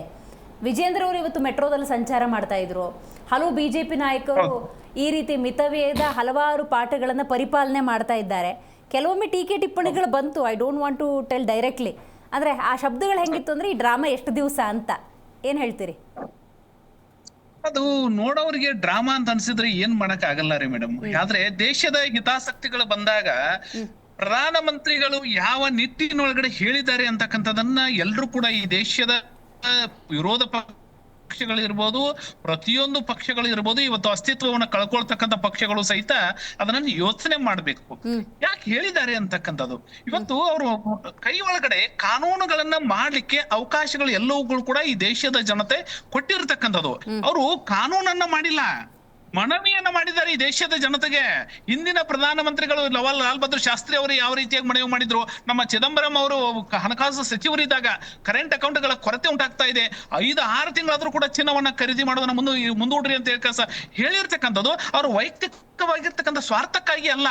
ಕಾನೂನುಗಳು ಇದ್ರೂ ಸಹಿತ ಜನತೆಗೆ ಮತ್ತು ಈ ದೇಶದ ಹಿತದೃಷ್ಟಿನೇ ಎರಡನ್ನೂ ಇಟ್ಕೊಂಡೇನೆ ಹೇಳಿರ್ತಕ್ಕಂಥದ್ದು. ಇದು ಕೇವಲ ಕಾಂಗ್ರೆಸ್ ಆಡಳಿತ ಬಂದಾಗ, ಭಾರತೀಯ ಜನತಾ ಪಾರ್ಟಿ ಆಡಳಿತ ಬಂದಾಗ ಮಾಡ್ತಕ್ಕಂಥದ್ದು ಅಲ್ಲ, ಎಲ್ಲರೂ ಕೂಡ ಹೇಳಿರ್ತಕ್ಕಂಥದ್ದೇ. ಆ ನಿಟ್ಟಿನೊಳಗಡೆ ಇವತ್ತು ಪ್ರಧಾನಮಂತ್ರಿಗಳು ಕಾನೂನನ್ನ ಮಾಡಿಲ್ಲ, ಈ ದೇಶದ ಜನತೆಗೆ ಒಂದು ಮಿತವಾಗಿ ಬಳಸಿ ಅಂತ ಹೇಳಿ ಮನವಿಯನ್ನ ಮಾಡಿದ್ದಾರೆ. ಆ ಮನವಿ ಅಂತಕ್ಕಂಥದ್ದು ಏನು, ಚಿನ್ನವನ್ನ ಖರೀದಿ ಮಾಡೋದನ್ನ 1 ವರ್ಷಕ್ಕೆ ಮುಂದೆ ಹಾಕಿ, ಆದ್ರೆ ಅವಶ್ಯಕತೆ ಇದ್ರೆ ಅದನ್ನ ನಮ್ಮ ಅವಶ್ಯಕತೆ ಇದ್ದಷ್ಟು ಮಾತ್ರ ಅದನ್ನ ಮಾಡಿ. ಯಾಕಂತಂದ್ರೆ ದೇಶದ ಆರ್ಥಿಕತೆಯನ್ನ ಈಗ ಹೇಳ್ತಾ ಇದ್ರಿ ನೀವು, ಆಗಲೇ ಮೊದಲಗಡೆ ಕೂಡ ಒಂದು ಪ್ರಶ್ನೆಯನ್ನು ಕೇಳಿದ್ರಿ, ನಮ್ಮ ಆರ್ಥಿಕತೆ ಪರಿಸ್ಥಿತಿ, ನಮ್ಮ ವಿದೇಶಾಂಗ ನೀತಿಗಳು ಯಾವ ರೀತಿಯಾಗಿ ಇದ್ದಾವೆ ಅಂತಕ್ಕಂಥದ್ದು. ನಾನು ವಿರೋಧ ಪಕ್ಷದ ನಾಯಕರಿಗಾಗಿರ್ತಕ್ಕಂಥ ನಮ್ಮ ದರ್ಶನ್ ಅವರು ಮತ್ತೆ AAP ನಾಯಕರಿಗೆ ಒಂದ್ ಸ್ವಲ್ಪ ತಿಳಿಸ್ಲಿಕ್ಕೆ ಅಂಕಿಅಂಶಗಳನ್ನ ತಿಳಿಸಲಿಕ್ಕೆ ಬಳಸ್ತಾನೆ. ಈ ದೇಶದೊಳಗಡೆ ಯಾವುದೇ ನಾವು ವಿದೇಶದಿಂದ ಖರೀದಿ ಮಾಡ್ತಕ್ಕಂಥ ಪ್ರತಿಯೊಂದಕ್ಕೂ ಕೂಡ ಡಾಲರ್ಗಳನ್ನ ಕೊಡ್ತೀವಿ. ಅದರಲ್ಲಿ ಆಯಿಲ್ ಎಕ್ಸ್ಟ್ರಾಕ್ಟ್ ಒಳಗಡೆ ಆಯಿಲ್ ಗಳನ್ನ ನಾವು ಇಂಪೋರ್ಟ್ ಮಾಡ್ಕೊಳ್ಳೋದಕ್ಕೆ 15 ಲಕ್ಷ ಕೋಟಿ ರೂಪಾಯಿಗಳ ಡಾಲರ್ ರೂಪದೊಳಗಡೆ ಕೊಡ್ತೀವಿ.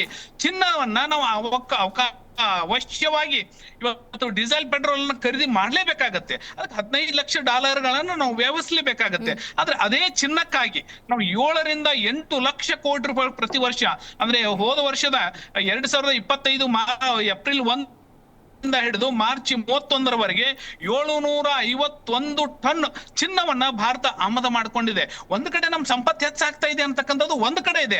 ಆದ್ರೆ 751 ಟನ್ ಚಿನ್ನವನ್ನ ಖರೀದಿ ಮಾಡೋದಕ್ಕೆ ಸರಿ ಸುಮಾರು 1 ಲಕ್ಷ ಅವರೇಜ್ ಒಳಗಡೆ 7.5 ಲಕ್ಷ ಕೋಟಿ ರೂಪಾಯಿಗಳು ವಿದೇಶ ವಿನಿಮಯ ಹರಿದು ಹೋಗಿದೆ. ಅದಕ್ಕಾಗಿ ಅದನ್ನ ಕಡಿಮೆ ಮಾಡಿ, ಅದರಿಂದ ವಿದೇಶ ನಮ್ಮ ರೂಪಾಯಿ ಮೌಲ್ಯ ಕಡಿಮೆ ಆಗ್ತಾ ಇದೆ. ನಾವು ಖರೀದಿ ಮಾಡೋದು ಬಿಟ್ರೆ ಆಟೋಮೆಟಿಕ್ ಆಗಿ ನಮ್ಮ ರೂಪಾಯಿ ಮೌಲ್ಯ ಕೂಡ ಹೆಚ್ಚಿಗೆ ಆಗತ್ತೆ. ನಾವು ದೇಶದೊಳಗಡೆ ವಿದೇಶ ವಿನಿಮಯ ಹಣವನ್ನ ಇಟ್ಕೊಳ್ಬೇಕಾಗತಕ್ಕಂತ ವ್ಯವಸ್ಥೆಗಳು ಆಗ್ತಾವ ಅಂತಕ್ಕಂಥದ್ದು ಇರುತ್ತೆ. ಹೀಗಾಗಿ ಡೀಸೆಲ್ ಗಳನ್ನ ಆದಷ್ಟು ನಾವು ಕಡಿಮೆ ಖರೀದಿ ಮಾಡಿದೀವಿ ಅಂತಂದ್ರೆ ನಮ್ಮ ವಿದೇಶ ವಿನಿಮಯ ಹೆಚ್ಚಿಗೆ ಆಗುತ್ತೆ ಅಂತಕ್ಕಂಥ ಉದ್ದೇಶದಿಂದ ದೂರದೃಷ್ಟಿಯಿಂದ ಮಾಡಿರ್ತಕ್ಕಂಥದ್ದು ಹೊರತಾಗಿ ಮತ್ತೆ ಅದನ್ನೇನು ಕಾನೂನು ರೂಪದೊಳಗಡೆ ಮಾಡಿರ್ತಕ್ಕಂಥದ್ದು ಅಲ್ಲ. ಇವತ್ತು ದೇಶದ ಜನಾನೇ ಒಪ್ಕೊಳ್ತಾ ಇದೆ. ಆದ್ರೆ ಈ ವಿದೇಶದೊಳಗಡೆ ಇರ್ತಕ್ಕಂತ ಏನು ನಮ್ಮ ದೇಶದ ವಿರೋಧ ಶಕ್ತಿಗಳಿದ್ದಾವಲ್ಲ, ಆ ವಿರೋಧ ಶಕ್ತಿಗಳ ಮನೋಭಾವ ನಮ್ಮ ದೇಶದಲ್ಲಿ ಕೆಲವರಿಗೆ ಇರೋದ್ರಿಂದ ಈ ಭಾವನೆ ಬರ್ತಾ ಇದೆ ಅಂತಕ್ಕಂಥ ಭಾಸ. Nice Siddanagoudra, I got the context. AP ವಕ್ತಾರರು ನಿಮ್ಮ ಹತ್ರ ಏನೋ ಮಾತಾಡ್ಬೇಕು, ನಿಮ್ಗೊಂದು ಪ್ರಶ್ನೆ ಕೇಳಬೇಕು ಅಂತಿದ್ದಾರೆ. ಸರ್ ನಮಸ್ಕಾರ. ಏನಿಲ್ಲ, ನಿಮ್ಮ ಮೋದಿಯವರು ಅಂಬಾನಿ ಅದಾನಿ ಅವ್ರ ಮಗಳ ಮದುವೆಗೆ ಹೋಗ್ತಾರೆ. ಅದೇ ರೀತಿ ಇಂಡಿಯಾದಲ್ಲಿ ಯಾವ್ದಾದ್ರು ಒಂದೇ ಒಂದು ಸಾಮೂಹಿಕ ಕಲ್ಯಾಣ ಮಾಡ್ತಿದ್ದಾರಾ ಸರ್? ನೀವು ಬೆಲೆ ಏನು ಖರ್ಚು ವೆಚ್ಚಗಳನ್ನ ಕಡಿಮೆ ಮಾಡೋದು ಯಾವ್ದಾದ್ರು ಒಂದು ಎಕ್ಸಾಂಪಲ್ ಸೆಟ್ ಮಾಡಿದಾರಾ ಇಂಡಿಯಾದಲ್ಲಿ? ನಿಮ್ಮ ಪ್ರಶ್ನೆ ಯಾವ ರೀತಿ ಆಗಿದೆ ಅಂತಂದ್ರೆ, ನಾವು ಕುಣ್ಕೊಂಬಂದ ಅಕ್ಕಿಯನ್ನ ಮನೆ ಒಳಗಡೆ ಅಡಿಗೆ ಮಾಡಿದೀವಿ. ಯಾವ್ದೋ ಒಬ್ಬ ಭಿಕ್ಷುಕ ಆಗ್ಲಿ ಮನೆ ಬಾಗಿಲಿಗೆ ಬಂದಾಗ ನಾವೇ ಕೊಂಡ್ಕೊಂಡ್ಬಂದ್ ಅಕ್ಕಿ ಮಾಡಿದೇವಪ್ಪ, ನಿಮಗೆ ಇಲ್ಲಿ ಕೊಡೋದು ಅಂತಕ್ಕಂಥ ಪ್ರಶ್ನೆ ಇರುತ್ತೆ ನಿಮ್ದು. ಹಾಗಿರೋದಿಲ್ಲ. ಒಬ್ಬ ರಾಷ್ಟ್ರೀಯ ನಾಯಕ ಅಂತಂದ್ರೆ ಒಬ್ಬ ಅದಾನಿ ಅಂಬಾನಿ ಅವರ ಜಗಳ ನಡೆದಾಗ ನಿಮಗೆ ಗೊತ್ತಿದೆಯಲ್ಲೋ ಗೊತ್ತಿಲ್ಲ, ಪಾಪ ಕಾಂಗ್ರೆಸ್ ವಕ್ತಾರನ್ನ ಕೇಳಿ ಅವರ ಜಗಳವನ್ನ ಬಗೆಹರಿಸಲಿಕ್ಕೆ ಮನಮೋಹನ್ ಸಿಂಗ್ ಸ್ವತಃ ಹೋದ್ರು. ಯಾಕಂತ ಕೇಳಿದ್ರೆ ಇಲ್ಲಿ ಆ ಧೀರುಭಾಯಿ ಅಂಬಾನಿ ಅವರ ಮಕ್ಕಳ ಜಗಳ ಅಲ್ಲದು. ಅವರು ಜಗಳ ಆಡೋದ್ರಿಂದ ಉದ್ಯಮಕ್ಕೆ ಹೊಡೆತ ಬೀಳುತ್ತೆ. ಈ ಹೊಡೆತದಿಂದ ದೇಶಕ್ಕೆ ಆರ್ಥಿಕ ಪರಿಸ್ಥಿತಿ ಒಳಗಡೆ ಹೊಡೆತ ಬೀಳುತ್ತೆ. ಸಾವಿರಾರು ಜನ ಮನೆ ಹಿಡಿಬೇಕಾಗತ್ತೆ ಅಂತಕ್ಕಂಥ ಭಾವನೆಯಿಂದ ಅವರ ಮನೆಗೆ ಹೋಗಿರ್ತಕ್ಕಂಥ ಅವ್ರ ಜಗಳವನ್ನು ಬಗೆಹರಿಸ್ತಕ್ಕಂಥದ್ದು ಇತಿಹಾಸ ಇದೆ. ಆ ಇತಿಹಾಸನ ಒಂದ್ಸಲ ನೆನಪಿಸ್ಕೊಳ್ಳಿ. ಯಾಕಂತ ಕೇಳಿದ್ರೆ ಅವಾಗ ಮನಮೋಹನ್ ಸಿಂಗ್ ಅವ್ರಿಗೆ ನೆಲ ಡೊಂಕು ಅಂತ ಹೇಳ್ತಾರೆ. ನೀವು ರೂಪಾಯಿ ಬೆಲೆನ ದಿನೇ ದಿನೇ ಕ್ಷೀಣಿಸ್ತಾ ಇರೋದನ್ನ ಸಮತಟ್ಟು ಮಾಡಕ್ ಆಗದೆ ಇರೋದ್ರಿಂದ ನೀವು ಈ ರೀತಿ ಹೇಳ್ತಾ ಇದ್ದೀರಾ. ಇದಕ್ಕೆ ಮುಂಚೆ ಇದೆ ಅಂಧ ಭಕ್ತರು 200 ರೂಪಾಯಿ 300 ರೂಪಾಯಿ ಪೆಟ್ರೋಲ್ ತಗೋತೀವಿ ಅಂತಿದ್ದವರು ಇವತ್ತು ಕಡಿಮೆ ಮಾಡಿ ಮಿತ ಮಾಡಿ ಅಂತ ಹೇಳ್ತಾ ಇರೋದು ಈ ಸಮಯಕ್ಕೆ ಎಷ್ಟು ಸರಿ? ಇದಕ್ ಮುಂಚೆ ನಿಮ್ಗೆ ಈ ಜ್ಞಾನೋದಯ ಯಾಕಾಗಿಲ್ಲ? ಅಲ್ಲ ರೀ, ನಿಮಗೆ ಸ್ವಲ್ಪ ಜ್ಞಾನದ ಕೊರತೆ ಅಂತ ಕಾಣಿಸುತ್ತೆ. ಈ ತರ ಉತ್ತರ ಕೊಡಕ್ ಆಗದೆ ಇರುವಾಗ ನೀವು ನುಣಿಸ್ಕೊಳ್ಳೋ ಅಂತ ಮಾತು ಹೇಳ್ಬಾರ್ದು ಸರ್. ನೋಡು, ನಿಮ್ಮ ಪ್ರಶ್ನೆಯನ್ನ ನಾನು ಅರ್ಥ ಮಾಡ್ಕೊಂಡಿದ್ದೀನಿ. ನೀವು ಪ್ರಶ್ನೆ ಮುಗಿದಿದೆ ಅಂದ್ರೆ ನಾನು ಮಾತಾಡ್ತೀನಿ, ಇಲ್ಲ ಅಂದ್ರೆ ಮಾತಾಡಲ್ಲ. ದಯವಿಟ್ಟು ನಾನು ಮಾತನಾಡುವ ಕೇಳಿ, ಸಮಾಧಾನ ಕೇಳಿ. ಏನೋ ನಿಮ್ ಸಮಸ್ಯೆ ಇದ್ರು ಮತ್ತು ಕೇಳಿ. ಏನಂತಂದ್ರೆ ಇಲ್ಲಿಯವರೆಗೂ ಕೂಡ 100 ದಿನಗಳ ಆಗುವವರೆಗೆ ಡೀಸೆಲ್ಗಳನ್ನ ಪೆಟ್ರೋಲ್ ಉತ್ಪನ್ನಗಳನ್ನ ಇವತ್ತು ದೇಶದಲ್ಲಿ ಹಿಂದೆಂದೂ ಕಾಣದಷ್ಟು ಇವತ್ತು ಸಂಗ್ರಹ ನಮ್ಮ ದೇಶದೊಳಗಡೆ ಇದೆ. ಒಂದನೇದ್ದು ಅಂಶ. ಎರಡನೇದ್ದು ಏನಂತಂದ್ರೆ ಮುಂದೆ ಬರತಕ್ಕಂಥ ಯುದ್ಧಗಳು 3-4 ಬಾರಿ ಇವತ್ತು ಅಮೆರಿಕ ಇರ್ಬೋದು ಮತ್ತು ಇರಾನ್ ಇರ್ಬೋದು, ಇರಾಕ್ ಇರ್ಬೋದು, ಅವು ಎಲ್ಲ ಸಂಧಾನಗಳು ಕೂಡ ವಿಫಲ ಆಗ್ತಾ ಇದೆ. ಪ್ರತಿದಿನವೂ ಕೂಡ ಇದು ಇನ್ನಷ್ಟು ಬಿಗಡಾಯಿಸುತ್ತಾ ಹೋಗ್ತಾ ಇದೆ. ಅದಕ್ಕಾಗಿ ನೀವು ಯೂಸ್ ಅನ್ನೋತಕ್ಕಂಥದ್ದು ಈ ಪೆಟ್ರೋಲ್ ಡೀಸೆಲ್ ಗಳನ್ನ ಯೂಸ್ ಕಡಿಮೆ ಮಾಡಿ ಅಂತಕ್ಕಂಥದ್ದು ಯುದ್ಧದ ಸಮಯದೊಳಗಡೆ ಹೇಳ್ತಕ್ಕಂಥ ನಮ್ಗೆ ಹೇರಳವಾಗಿ ಸಿಕ್ಕಾಗ ನೀವು ಕಡಿಮೆ ಮಾಡಿ ಡೀಸೆಲ್ ಕಡಿಮೆ ಮಾಡಿ ಅಂತಕ್ಕಂಥದ್ದಲ್ಲ. ಈಗ 3 ತಿಂಗಳ ಹಿಂದ್ಗಡೆ ಒಂದು ಪ್ರಧಾನಮಂತ್ರಿಗಳು ಹೇಳಿದ್ರು, ಯಾವಾಗ ಹಾರ್ಟ್ ಅಟ್ಯಾಕ್ ಪರ್ಸೆಂಟೇಜ್ ಜಾಸ್ತಿ ಆಗತ್ತೋ ಅವಾಗ ಒಂದು ಪಾಯಿಂಟ್ ಅನ್ನು ಹೇಳಿದ್ರು, ನೀವು ಆಯಿಲ್ ಮತ್ತು ಉಪ್ಪನ್ನ ಕಡಿಮೆ ಬಳಸಿ ಸ್ವಲ್ಪ ಅಂತ ಹೇಳಿದ್ರು. ಯಾವುದಕ್ಕಾಗಿ? ಆರೋಗ್ಯ ದೃಷ್ಟಿಗಾಗಿ ಹೇಳಿದ್ರು.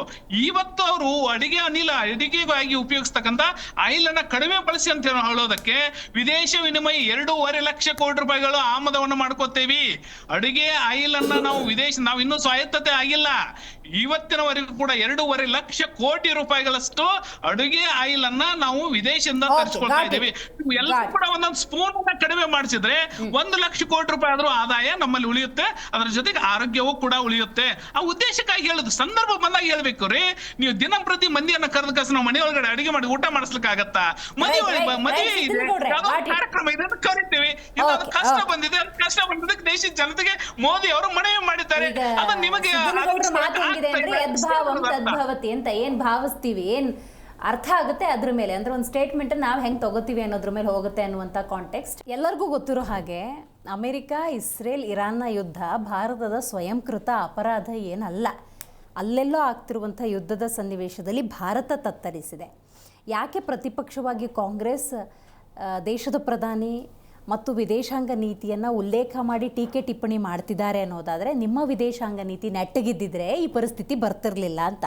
ಆದರೂ ಕೂಡ ಎಲ್ಲವನ್ನ ಸಹಿಸಿಕೊಂಡಿರುವಂಥ ಸಂದರ್ಭದಲ್ಲಿ ಪ್ರತಿಪಕ್ಷವಾಗಿ ಕಾಂಗ್ರೆಸ್ನ ಸ್ಟ್ಯಾಂಡ್ ಏನು ಅನ್ನೋದು ಬಹಳ ಮುಖ್ಯ. ಮಿತವ್ಯಯದ ಪಾಠ ಮಾಡಿದ್ದಾರೆ. ನೀವು ಪ್ರತಿಪಕ್ಷವಾಗಿ ಪ್ರತಿಪಕ್ಷದ ರೀತಿ ನಡ್ಕೋತಾರೆ, ಇಲ್ಲ ನಾವು ವಿರೋಧ ಪಕ್ಷ, ನಾವು ಅದನ್ನು ವಿರೋಧಿಸ್ತೀವಿ ಅಂಥೇಳಿ ನಾವು ಮಿತವ್ಯಯ ಮಾಡೋಕ್ಕೆ ಸಾಧ್ಯ ಇಲ್ಲ, ನಮಗೆ ಹೆಂಗೆ ಬೇಕು ಹಾಗೆ ಅಂತೀರಾ, ಇಲ್ಲ ಏನೋ ನೀವು ಮನವಿ ಮಾಡ್ಕೊಂಡಿದ್ದೀರಿ, ನಾವು ನಿಮ್ಮ ಜೊತೆ ಕೈ ಜೋಡಿಸ್ತೀವಿ. ಯಾವುದು ನಿಮ್ಮ ಧೋರಣೆ ಏನು ಅಥವಾ ನಿಮ್ಮ ನಿರ್ಧಾರ ಏನು? ನಿಮ್ಮ ಮಾತಲ್ಲಿ ಎಷ್ಟೊಂದು ಕ್ಲಾರಿಟಿ ಇದೆ.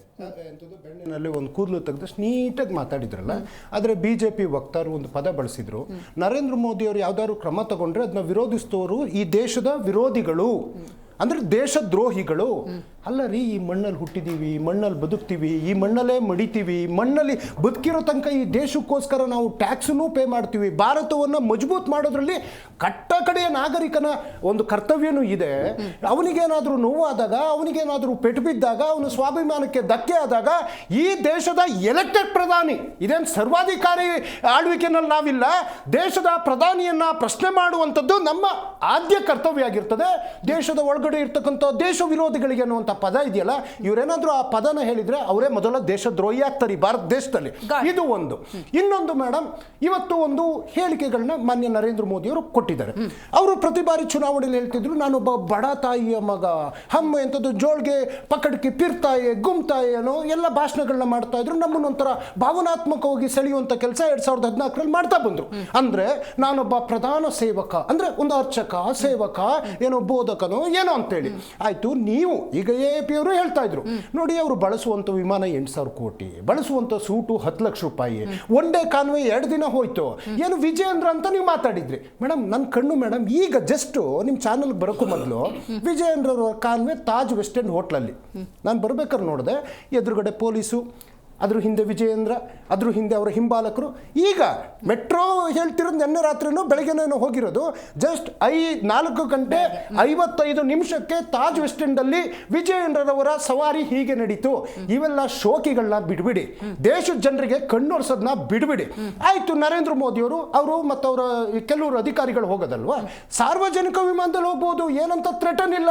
ಅವ್ರಿಗೋಸ್ಕರ ನಾವು ವಿಮಾನ ಹೋಯ್ತು ಅಂತಂದ್ರೆ, ಒಂದು ವಿಮಾನದ ಮೇಡಮ್ ಎಷ್ಟು 1000 ಲೀಟರ್ ವಿಮಾನದ ಆಯಿಲ್ 2,80,000ದಿಂದ 2 ಲಕ್ಷಕ್ಕೆ ಹೋಗಿ ತಲುಪಿದೆ. ಅಂದ್ರೆ ಎಷ್ಟು ವ್ಯಯವನ್ನ ಮಾನ್ಯ ಶ್ರೀ ನರೇಂದ್ರ ಮೋದಿ ಅವರು ಮಾಡ್ತಾ ಇದ್ದಾರೆ. ಮೇಡಮ್ ನೀವು ಆಗೊಂದು ಪ್ರಶ್ನೆ ಕೇಳಿದ್ರಿ, ಏನು ನರೇಂದ್ರ ಮೋದಿ ಅವರು ವಿದೇಶಕ್ಕೆ ಹೋಗಬಾರ್ದಂತ. ಮೇಡಮ್ ಖಂಡಿತ ಹೋಗ್ಲಿ. ಇಂದಿರಾ ಗಾಂಧಿ ಅವರು ಹೋಗಿಲ್ವಾ, ಅಟಲ್ ಬಿಹಾರಿ ವಾಜಪೇಯಿ ಅವರು ಹೋಗಿಲ್ವಾ, ದೇವೇಗೌಡರು ಹೋಗಿಲ್ವಾ, ನೆಹರೂರವರು ಹೋಗಿಲ್ವಾ, ಎಲ್ಲರೂ ಹೋಗಿದ್ದಾರೆ. ಆದ್ರೆ ನೀವು ಭಾಗಶಃ ನಿಮ್ಮ ಒಂದು ಈ ಭಾರತ ದೇಶದ ಪ್ರಧಾನಿಯಾಗಿ 400ಕ್ಕೂ ಅಧಿಕ ವಿದೇಶ ಪ್ರಯಾಣವನ್ನೇ ಮಾಡಿದ್ದೀರಿ. ಅಲ್ಲ, ರೈಟ್ ನಾವು ಯಾಕೆ ಹೋಗ್ತಿದ್ದಾರೆ ಅನ್ನೋದು ಇಂಪಾರ್ಟೆಂಟ್. ಈ ಹಿಂದಿನ ವಿದೇಶ ಪ್ರಯಾಣಗಳನ್ನ ಕಾಂಗ್ರೆಸ್ನವರು ಮಾಡಿದ್ದಾರೆ, JDS ಅವರು ಮಾಡಿದ್ದಾರೆ. ರೈಟ್ ನಾವು ಇಂಥ ಸಂದಿಗ್ಧತೆ ರೈಟ್ ನಾವು ಮೇಡಮ್ ಫೆಬ್ರವರಿ 12ರಿಂದ ಯುದ್ಧ ಶುರುವಾಯಿತು. ಪಂಚರಾಜ್ಯದ ಚುನಾವಣೆ ಇತ್ತು. ಪಂಚರಾಜ್ಯದ ಚುನಾವಣೆಯನ್ನು ಒಂದು ಕಡೆಯಿಂದ ಪ್ರಚಾರ ಮಾಡ್ತಾ ಮುಗಿಸ್ಕೊಂಡ್ಬಂದ್ರು. ನಾವು ಊರುಗಳ ಹೆಸರು ಹೇಳಬಲ್ಲೆ. ಅಸ್ಸಾಂನಲ್ಲಿ ಯಾವ್ಯಾವ ಊರು, ಕಾಕ್ರೋಜರ್ ಆಗಿರ್ಬೋದು, ಅಥವಾ ಕೇರಳದಲ್ಲಿ ತಿರುವನಂತಪುರಂ ಆಗಿರ್ಬೋದು, ತಮಿಳುನಾಡಲ್ಲಿ ತಿರುಚನಾಪಳ್ಳಿ ಆಗಿರ್ಬೋದು, ಕೇರಳದಲ್ಲಿ ಕಣ್ಣೂರ್ ಆಗಿರ್ಬೋದು, ಕೋಲ್ಕತ್ತಾ ಆಗಿರ್ಬೋದು, ಪ್ರತಿಯೊಂದು ಸಿರ್ಗುರಿ ಆಗಿರ್ಬೋದು, ಎಲ್ಲಾ ಕಡೆ ಹೋದ್ರಲ್ಲ. ಹೋಗಿ ಅದು ಮುಗಿತಿದ್ದಂಗೆ ವಿದೇಶ ಪ್ರಯಾಣದ ಕಡೆ ಹಾರಿದ್ರಲ್ಲ. ಈ ಚುನಾವಣೆ ಮೇಡಮ್, ಚುನಾವಣೆ ಬಿಜೆಪಿಯರೇ ಗೆಲ್ಲಿ ಅಥವಾ ಕಾಂಗ್ರೆಸ್ ನೋ ಕೇಳಿ, ಇಷ್ಟು ದಿನ ಸಮಸ್ಯೆಗಳು ಉಲ್ಬಣ ಆಗೋ ತನಕ ಅವರು ಈ ವಿದೇಶಾಂಗ ವಿಚಾರಗಳಲ್ಲಿ ತಲೆ ಹಾಕ್ತಾನೆ.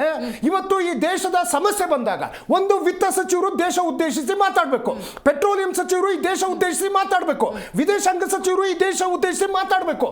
ನಮ್ಮ 2 ಹಡಗುಗಳನ್ನ, ನಮ್ಮ ರಾಷ್ಟ್ರ ಧ್ವಜ ಇದ್ದ 2 ಹಡಗುಗಳನ್ನ ಹೊಡೆದಾಕಿದ್ರು ಸಮೇತ ನಮ್ಮ ಭಾರತದ ಉತ್ತರ ಯಾವ ರೀತಿ ನಿರುತ್ತರರಾಗೋದ್ರಲ್ಲ ಅನ್ನುವಂಥ ಪ್ರಶ್ನೆಯನ್ನ ಹೇಳ್ತಾ ಮೇಡಮ್ ಈಗ ಮಾನ್ಯ ನರೇಂದ್ರ ಮೋದಿಯವರು ಕೆಲವೊಂದು ಸಂದರ್ಭಗಳಲ್ಲಿ ಅವರ ನಿರ್ಧಾರ ಅಂದ್ರೆ ಈ ದೇಶಕ್ಕೆ ಎಂಥದ್ದು ಪಾಠ ಮಾಡುವಂತಹ, ಅಂದ್ರೆ ಅದಕ್ಕೇನೋ ಒಂದು ಪದ ಬರ್ತದೆ, ಸೂತ್ರನೋ ಪಂಚತಾರ ಕಥೆನೋ ಒಟ್ಟಾರೆ ಹೇಳ್ತಾ ಇದ್ದಾರೆ. ಯಾವಾಗ ನೋಟ್ ಬ್ಯಾನ್ ಏನು ಅವಶ್ಯಕತೆ ಇತ್ತ? ನೋಟ್ ಬ್ಯಾನ್ ಮಾಡಬೇಕಾದ್ರೆ ನೋಟ್ ಲಾಸ್ಟಿಗೆ ಹೋಗ್ತಾ ಇದೀವಿ ಮತ್ತೆ. ಈಗ ಅವರು ನೆಹರು ಮಾತಾಡಿದ್ರು, ನಾನು ಮಾತಾಡಬೇಕು, ಇಂದಿರಾ ಗಾಂಧಿ ಮಾತಾಡಿದ್ರು, ನಾವು ಉತ್ತರ ಕೊಡ್ಲೇಬೇಕು. ನೋಟ್ ಬ್ಯಾನ್ ಆಗ್ಬೇಕಾದ್ರೆ ಕಪ್ಪು ಹಣ ಬರುತ್ತೆ ಅಂದ್ರು. ನೋಟ್ ಅಮಾನ್ಯೀಕರಣಕ್ಕೆ ಆದಂತ ಖರ್ಚೆಷ್ಟು, ಹೊಸ ನೋಟ್ ಪ್ರಿಂಟ್ ಮಾಡೋದಕ್ಕೆ ಆದಂತ ಖರ್ಚೆಷ್ಟು? ಇವತ್ತು ಯಾಕೆ 2,000 ರೂಪಾಯಿ ನೋಟ್ ಇಲ್ಲ? ಇದೇ ಕೋವಿಡ್ ಬಂದಾಗ ಅವ್ರು ಹೇಳ್ತಾರೆ ದೀಪ ಹಚ್ಚಿ ಚಪ್ಪಾಳೆ ಬಡ್ರಿ ಜಾಗಟೆ ತಟ್ಟಿ ಶಂಕ ಊದಿ ಅಂತೇಳಿ. ಹ್ಞೂ ಮೇಡಮ್, ನಮ್ಮಲ್ಲಿ ತಿಥಿ ಕಾರ್ಯ ಮಾಡಬೇಕು, ಇವನ್ನೆಲ್ಲ ಬಳಸ್ತೀವಿ, ಏನೋ ನಮ್ಮ ಕಡೆ ದಾಸೋಕ್ಲಿಗಳು ಅಂತೇನೋ ಹೇಳ್ತಾರೆ. ಆ ಒಂದು ಪರಿಸ್ಥಿತಿಗೆ ತಗೊಂಡೋಗಿ ಈಗ ಬಂದು ನೀವು ಪಾಠ ಮಾಡಿದ್ರ ಬದಲು ಯಾವಾಗ ನಿಮಗೆ ಸಮಸ್ಯೆ ಆಯ್ತು ಅಂತ, ಒಂದ್ ನಿಮಿಷ, ಯಾವಾಗ ಸಮಸ್ಯೆ ಈ ದೇಶಕ್ಕೆ ಬರ್ತಾ ಇದೆ ಅಂದಾಗ ದೇಶದ ಒಂದ್ ನಿಮಿಷ, ನಿಮ್ಮ ಮಾತು ಅರ್ಥ ಆಗಲ್ಲ, ಇವತ್ತು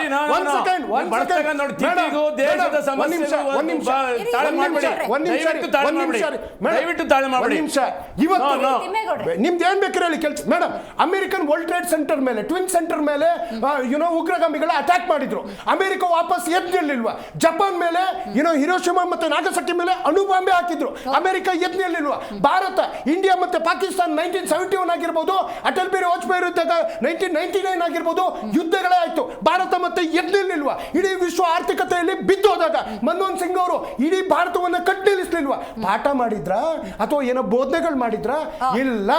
ಇಡೀ ವಿಶ್ವ ಮೇಡಮ್, ಇನ್ ಕೊನೆದೊಂದು ಮೇಡಮ್, ಇವತ್ತು ಬಿಜೆಪಿ ಒಂದೇ ಒಂದು ಮೇಡಮ್, ಈಗ ಮಿತವೇದ ಪಾಠವನ್ನು madam, V are the tax pair madam.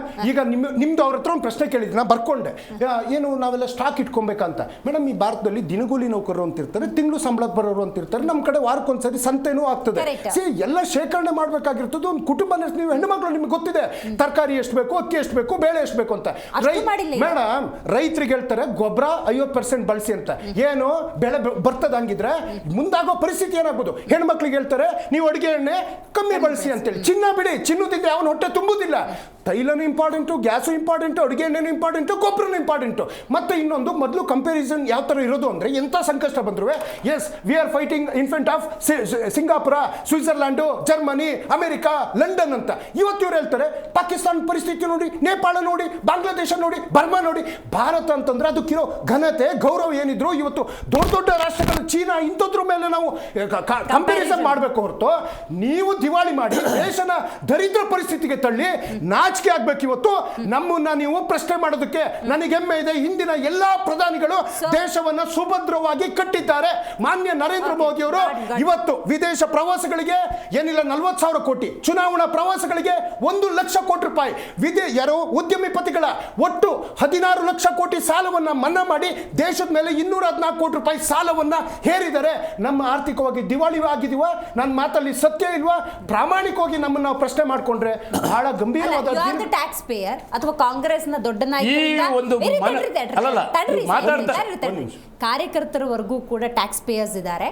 So ಹಾಗಾಗಿ ನಾವು ಕೊಟ್ಟಿದ್ದೀವಿ, ನಾವು ತಗೋತೀವಿ ಅನ್ನೋದಾ, ಅಥವಾ ಮಿತವ್ಯಯದ ಪಾಠವನ್ನ ಪರಿಪಾಲನೆ 1% ಕಾಂಗ್ರೆಸ್ನವ್ರು ಮಾಡಿಲ್ಲ. ಇಂಥ ದಿವಾಳಿ ತನಕ ತಗೊಂಡೋಗಿರೋ ಕಾಂಗ್ರೆಸ್ನವ್ರಲ್ಲ. ನೀವು ನಮ್ಮ ದೇಶವನ್ನ ಹೈರಾಣಕ್ಕೆ ತಗೊಂಡೋಗಿ ನೋ ಮೇಡಮ್, ನಮ್ಮ ಸಾಮಾನ್ಯವಾದ ಬದುಕನ್ನ ನಾವು ಬದುಕ್ತೀವಿ. ನಾವು ಮೋದಿಯವ್ರ ತರ 8,000 ಕೋಟಿ ರೂಪಾಯಿ ವಿಮಾನದಲ್ಲಿ ಹೋಗೋರಲ್ಲ. ಅವಶ್ಯಕತೆ ಇದ್ದಾಗ ಎಜುಕೇಶನ್ ಪರ್ಪಸ್ ವಿದೇಶಕ್ಕೂ ಹೋಗ್ತೀವಿ, ಕೆಲಸ ಪರ್ಪಸ್ ವಿದೇಶಕ್ಕೂ ಹೋಗ್ತೀವಿ, ಅಡಿಗೆ ಹಾಕೋ ಎಣ್ಣೆಯನ್ನು ಅಷ್ಟೇ ಹಾಕ್ತಿವಿ, ಗೊಬ್ಬರ ಎಷ್ಟು ಬೇಕೋ ಸಸ್ಯಕ್ಕೆ ಅಷ್ಟನ್ನೇ ಹಾಕ್ತಿವಿ. ಸುಮ್ಮನೆ ನಮ್ಮ ಮೇಲೆ ಹೇರಿಕೆ ಯಾಕೆ?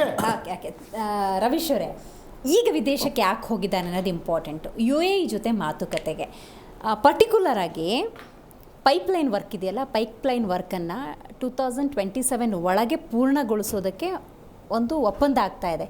ಕೇವಲ ಭಾರತ ಮಾತ್ರ ಅಲ್ಲ, ದಕ್ಷಿಣ ಏಷ್ಯಾದ ಸಂಪೂರ್ಣ ಪೈಪ್ಲೈನ್ ವರ್ಕೌಟ್ ಆಗೋ ಚಾನ್ಸಸ್ ಇದೆ.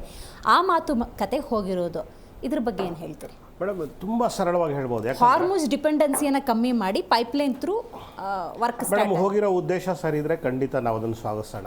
ಓಕೆ, ಎರಡನೇದಾಗಿ ನಾನು ಹೇಳ್ತೀನಿ, ಮೋದಿಯವರು ಯಾವಾಗ ಪ್ರಧಾನಮಂತ್ರಿ ಆದ್ರಲ್ಲ, ಅಲ್ಲಿಂದ ಇಲ್ಲಿವರೆಗೂ ಎಷ್ಟು ವಿದೇಶ ಪ್ರಯಾಣಗಳು ಮಾಡಿದ್ದಾರೆ, ಅದರಲ್ಲಿ 50% ಯಾವ ಉದ್ದೇಶಕ್ಕೆ ಹೋಗಿದ್ದೀನಿ, ಏನು ಮಾಡಿದ್ದೀನಿ, ಇದುವರೆಗೂ ಯಾವ ದೇಶದ ನಾಗರಿಕರಿಗೆ ಯಾರಿಗೂ ವಿಷಯ ಗೊತ್ತಿಲ್ಲ. ರಿಸಲ್ಟ್ ಗೊತ್ತಿಲ್ಲ, ಮತ್ತೆ ಅವ್ರು ಏನಕ್ಕೆ ಹೋಗಿದ್ದಾರೆ ಅಂತಲೂ ಗೊತ್ತಿಲ್ಲ. ಯಾರಿಗೆ ಅನುಕೂಲ ಆಗಿದೆ, ನಮ್ಮ ದೇಶಕ್ಕೆ ಏನು ಲಾಭ ಆಗಿದೆ, ಟ್ವಿಟರ್ ನೋಡಿದ್ರೆ ಗೊತ್ತಾಗ್ಬಿಡುತ್ತಲ್ಲ. ಇಲ್ಲ ಖಂಡಿತವಾಗ್ಲೂ ಇಲ್ಲ. ನೀವು ವಸ್ತುಸ್ಥಿತಿ ನೀವು ಅರ್ಥ ಮಾಡ್ಕೊಳ್ಳಿ. ಆಲ್ಮೋಸ್ಟ್ 50% ಅವ್ರು ಏನಕ್ಕೆ ಹೋಗಿದ್ದಾರೆ ಅನ್ನೋ ಔಟ್ಪುಟ್ಟೇ ಗೊತ್ತಿಲ್ಲ. ಒಂದೇ ಒಂದು ಪ್ರೆಸ್ ಮೀಟು ಅವ್ರು ಬೇಡ, ಅವ್ರ ಅಧಿಕಾರಿಗಳಾರು ಮಾಡಿಲ್ಲ, ನಾವು ಹೋಗಿರೋದು ಈ ಕೆಲಸಕ್ಕಪ್ಪ, ಈ ಪ್ರಯಾಣ ಮಾಡಿದ್ದು ಈ ದೇಶಕ್ಕೆ ಹೋಗಿದ್ದು, ಇಲ್ಲಿನ ಒಂದು ಏನೋ ಒಂದು ಅಗ್ರಿಮೆಂಟ್ ಮಾಡ್ಕೊಂಡಿದ್ದು, ಇಷ್ಟು ಲಾಭ ಆಗಿದೆ, ನಮ್ಮ ದೇಶಕ್ಕೆ ಇಷ್ಟು ಸಂಪಾದನೆ ಅಂತ ಯಾವುದೂ ಹೇಳಿಲ್ಲ ಅವರು.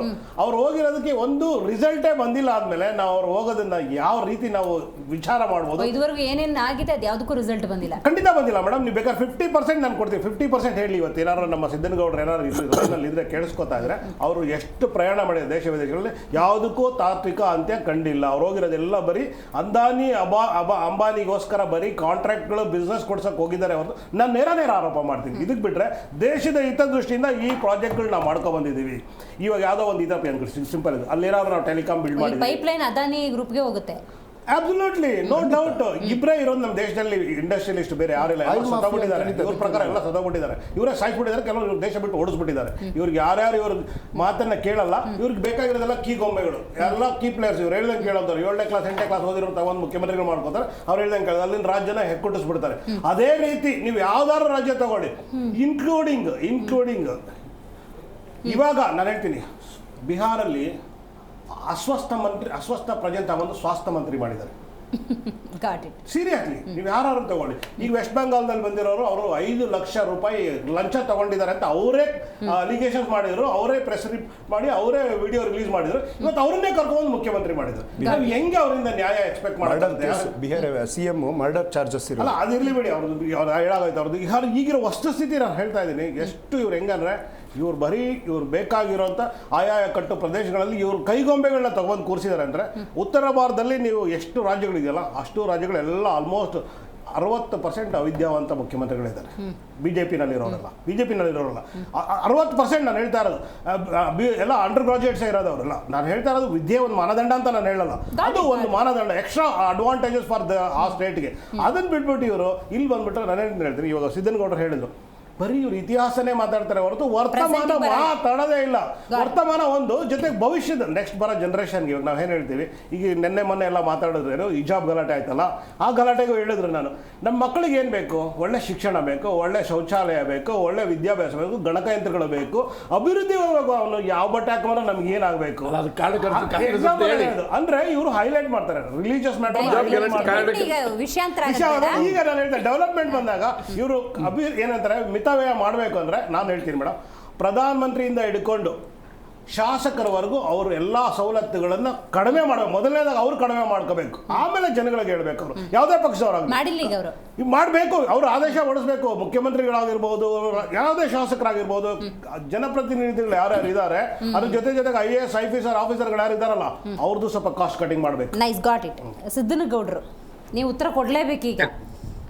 ಏನದು ಯಥಾರಾಜ ತಥಾ ಪ್ರಜಾ ಅಂತ ಹೇಳ್ತಾರಲ್ಲ, ರಾಜ ಹೆಂಗಿರ್ತಾನೆ ಹಂಗೆ ಪ್ರಜೆಗಳು ಸಹಜವಾಗಿ ಮಾಡ್ತಾರೆ. ಈಗ ರಾಜ ವ್ಯವಸ್ಥೆ ಇಲ್ಲ, ಪ್ರಜಾಪ್ರಭುತ್ವ ಇದೆ. ದೇಶದ ಪ್ರಧಾನಿ ಮೊದಲು ಆ ಮಿತವ್ಯಯದ ಪರಿಪಾಲನೆಯನ್ನ ಮಾಡಬೇಕು, ಆವಾಗ ನಾಗರಿಕರು ಮಾಡ್ತಾರೆ ಅಂತ ಒಂದು ಪಾಯಿಂಟ್. ಅದಕ್ಕೂ ಉತ್ತರ ಕೊಡಿ. ಕಾಂಗ್ರೆಸ್ನ ದರ್ಶನ್ ಅವರು ಉಲ್ಲೇಖ ಮಾಡ್ತಾ ಇದ್ರು, ನಾವು ಸಹಜ ಜೀವನ ಏನಿದೆ ಅದನ್ನ ನಡೆಸ್ತೀವಿ, we are the taxpayers. ಎರಡನೇ ಪ್ರಶ್ನೆ, ಏನು ಉತ್ತರವನ್ನು ಕೊಡ್ತೀರಿ? ಈಗಾಗಲೇ ನರೇಂದ್ರ ಮೋದಿ ಅವರು ಎಷ್ಟು ಸರಳತೆಯಿಂದ ಈ ದೇಶದೊಳಗಡೆ ಆಡಳಿತವನ್ನ ನಡೆಸ್ತಾ ಇದ್ದಾರೆ ಮತ್ತು ಎಷ್ಟು ಸರಳತೆಯಿಂದ ಇರ್ತಾರೆ ಅಂತಕ್ಕಂಥದನ್ನ ಎಲ್ಲರೂ ಕೂಡ ಇವತ್ತು ದೇಶದ ಜನತೆಯು ಕೂಡ ಉಪಯೋಗ ಮಾಡ್ತಾ ಇದ್ದಾರೆ. ಒಂದೇ ಒಂದು ಉದಾಹರಣೆ ಹೇಳೋದಂತಂದ್ರೆ, ಒಂದು ಹಿಮಾಲಯದೊಳಗಡೆ ಇರ್ತಕ್ಕಂಥ ಒಂದು ಗೊತ್ತು ಇಲ್ಲದಂತ ಗುಹೆ ಒಳಗಡೆ ಹೋಗಿ ಕುಳಿತು 2 ದಿವಸ ಧ್ಯಾನ ಮಾಡಿದಾರೆ ಅಂತಂದ್ರೆ ಇವತ್ತು ಐತಿಹಾಸಿಕವಾಗಿರ್ತಕ್ಕಂಥ ಸ್ಥಾನ ಆಗಿರ್ತಕ್ಕಂಥದ್ರಿ. ಮಾಲ್ಡೀವ್ಸ್ ಅಂತಕ್ಕಂಥ ದೇಶದವ್ರಿಗೆ ನೀವು ಮಾತನಾಡುವಾಗ ನಾನು ಬಹಳ ಸರಳವಾಗಿ ಕೇಳಿದ್ದೇನೆ. ನಿಮ್ಗೆ ಏನ್ ಬೇಕೋ ಅದನ್ನೆಲ್ಲ ಉತ್ತರವನ್ನು ಕೊಡ್ತೀನಿ. ನಿಮ್ಗೆ ಎಷ್ಟು ಜ್ಞಾನ ಇದೆ ಅನ್ನೋದನ್ನ ಪದೇ ಬಹಳ ನನ್ನ ಕಡೆಯಿಂದ ಹೇಳಿಸ್ಕೊಳಕ್ ಹೋಗ್ಬೇಡಿ. ಟಿಪ್ಪಣಿಗಳು ಬೇಡ. ನೋಡಿ, ಗುಹೆಲ್ ಹೋಗಿ ಕೂತ್ಕೊಂಡ್ರೆ ಇಲ್ಲಿ ಹಸ್ಕೊಂಡು ಬೀದಿಲಿದಾರಲ್ಲ ಅವ್ರ ಮಕ್ಕಳು, ಆ ಮಕ್ಕಳದು ಹೊಟ್ಟೆ ತುಂಬುತ್ತಾ? ಅಲ್ಲ ರೀ, ಹೊಟ್ಟೆ ತುಂಬದಲ್ಲ. ಇವತ್ತು 90 ಅದು ಅವರ ಉದ್ದೇಶ ಇರ್ಬೋದು, ಗೌರವ ಇರ್ಬೋದು, ಆಧ್ಯಾತ್ಮದ ಸೆಳೆತ ಇರ್ಬೋದು. ಅವ್ರ ಗುಹೆಗೆ ಹೋಗ್ತಾರೆ ಇಲ್ಲಿ ಬೀದಿ ಬದಿಲಿರೋ ನೀವ್ ಹೇಳೋದು ಬಹಳ ಸರಿ ಇದೆ ಮೇಡಮ್. 93 ಕೋಟಿ ಜನರಿಗೆ ಕೋವಿಡ್ ಬಂದಾಗಿನಿಂದಲೂ ಕೂಡ ಮತ್ತೆ ಈ 2028ರವರೆಗೆ ಉಚಿತವಾಗಿರ್ತಕ್ಕಂಥ ಗರೀಬಿ ಹಠಾವೋ ಆಧಾರದ ಒಳಗಡೆ ಏನ್ ಇವತ್ತು ಅನ್ನ ಭಾಗ್ಯ ಯೋಜನೆ ಅಡಿ ಏನ್ 5 kg ಕೊಡ್ತೇವೆ ಅಂತ ಹೇಳಿ ಇಲ್ಲೆಲ್ಲ ಘೋಷಣೆ ಕೊಟ್ರಲ್ಲ, ಇವತ್ತಿನವರೆಗೆ ಕೂಡ ಉಚಿತವಾಗಿ ಅದು 2028ರವರೆಗೆ ಕೊಡ್ತೇವೆ ಅಂತ ಹೇಳಿರ್ತಕ್ಕಂಥದ್ದು. ಇಡೀ ಜಗತ್ತಿನೊಳಗಡೆ ಕೋವಿಡ್ ಬಗ್ಗೆ ಎಲ್ಲರೂ ನಮ್ಮ ವಿರೋಧ ಪಕ್ಷದ ನಾಯಕರು ಎಲ್ಲರೂ ಮಾತಾಡ್ತಾ ಇದಾರಲ್ಲ, ಕೋವಿಡ್ ಬಂದಾಗ ಎಲ್ಲ ದರಗಳನ್ನ ಎಬ್ಬಿಸಿ ಇಡೀ ಅನ್ನವನ್ನ ಸಿಗದ ರೀತಿ ಒಳಗಡೆ ಅನೇಕ ದೇಶಗಳು ಇದ್ರು ಕೂಡ ಪ್ರತಿ ತಿಂಗಳು ಕೂಡ ತಪ್ಪಲಾರದೆ ಈ ದೇಶದ 92 ಕೋಟಿ ಜನರಿಗೆ ಇವತ್ತು ಅನ್ನ ಉಚಿತವಾಗಿರ್ತಾ ಅಕ್ಕಿ ಸಿಗ್ತಾ ಇದೆ ಅಂತಂದ್ರೆ ಯಾರು ಕೂಡ ಉಪವಾಸ ಬಿದ್ದು ಸಾಯುವಂತ ಪರಿಸ್ಥಿತಿ ಒಳಗಡೆ ಐ ಹ್ಯಾವ್ ಆನ್ಸರ್. ನೀವು ಅಧಿಕಾರ ನಡೆಸುವಾಗ ಏನಾದ್ರು ಯಾರಾದ್ರೂ ಹೊಲದೊಳಗಡೆ ಯಾರಾದ್ರೂ ಆಫೀಸ್ ಒಳಗಡೆ ದುಡ್ದು ಬಂದು ತಂದು ಸರ್ಕಾರ ನಡೆಸಿದ್ರ? ಈ ಹಿಂದಿನ ಸರ್ಕಾರ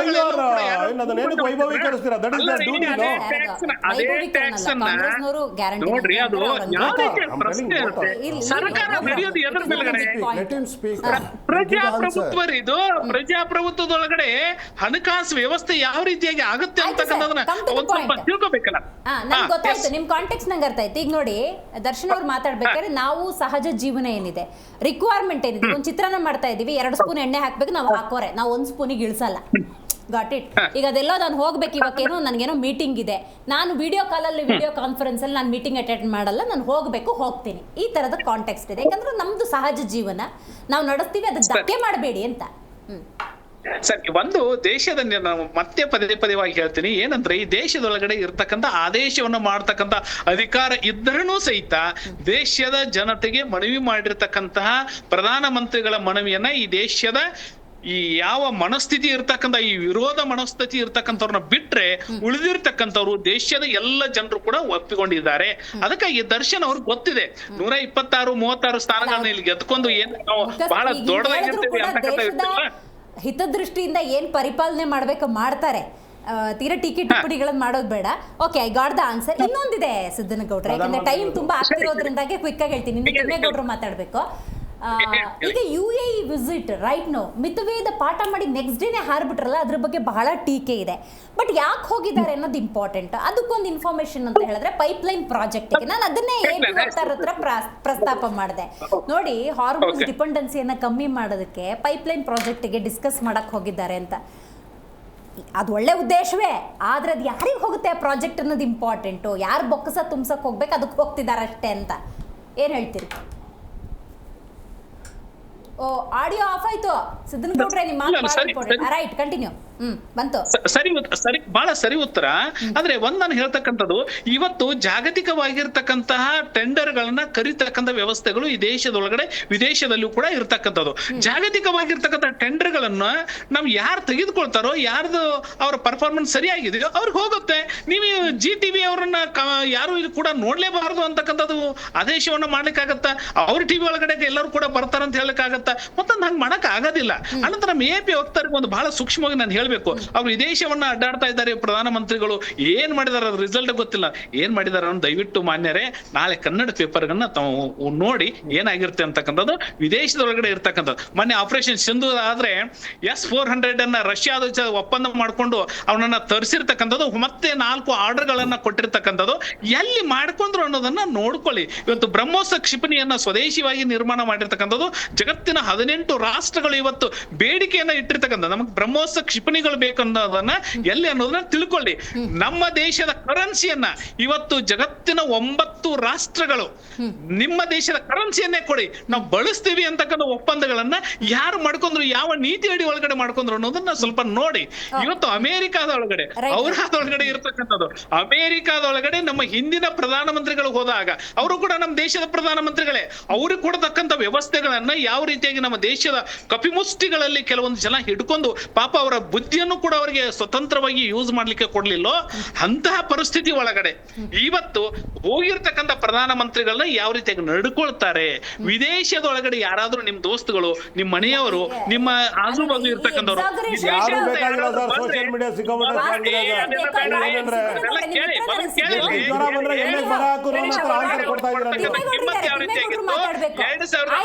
ರಿಂದ ಇವತ್ತು ಅವ್ರ ಕಿಮ್ಮತ್ ಯಾವ ರೀತಿಯಾಗಿ ಮರ್ಯಾದೆ ಬರ್ತಾ ಇದೆ ವಿದೇಶದೊಳಗಡೆ ಅನ್ನೋದನ್ನ ಲೆಕ್ಕ ಹಾಕಿ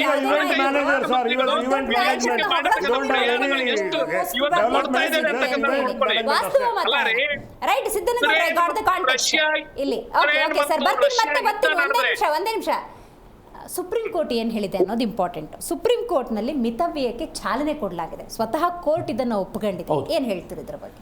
ನೋಡಿ ಮೇಡಮ್, ನಾವು ಯಾವಾಗಲೂ ಅಷ್ಟೇ, ಈಗ ಮನೆಯಲ್ಲಿ ಫುಲ್ ಪ್ರತಿ ವರ್ಷವೂ ಎಂಜಾಯ್ ಮಾಡ್ತಿರ್ತಾರೆ, ಹಬ್ಬ ಜೋರ ಮಾಡ್ತಿರ್ತಾರೆ, ಪ್ರತಿ ಕಾರ್ಯಕ್ರಮ ಮಾಡ್ತಿರ್ತಾರೆ, ನಮ್ಮ ಮನೆ ಸೇರಿದಂತೆ. ಏನಾದರೂ ಸ್ವಲ್ಪ ಈ ವರ್ಷ ಸ್ವಲ್ಪ ಸಮಸ್ಯೆ ಆಗುತ್ತೆ, ಮಳೆ ಬರೋದಿಲ್ಲ, ಈ ವರ್ಷ ಬೆಳೆ ಕಡಿಮೆ ಆಗುತ್ತೆ ಅಂತ ನಾವೇನು ಮಾಡ್ತೀವಿ ಗೊತ್ತಾ, ಯಾಕೋ ಈ ವರ್ಷ ಮಳೆ ಕೈ ಕೊಡೋಗಿದೆಯಪ್ಪ, ಸ್ವಲ್ಪ ಖರ್ಚು ಕಡಿಮೆ ಮಾಡೋಣ ಅಂತಕ್ಕಂಥದ್ದು ಹಿಂದೆಯಿಂದ ಬಂದಿರತಕ್ಕಂಥ ರೂಢಿ ಅದು.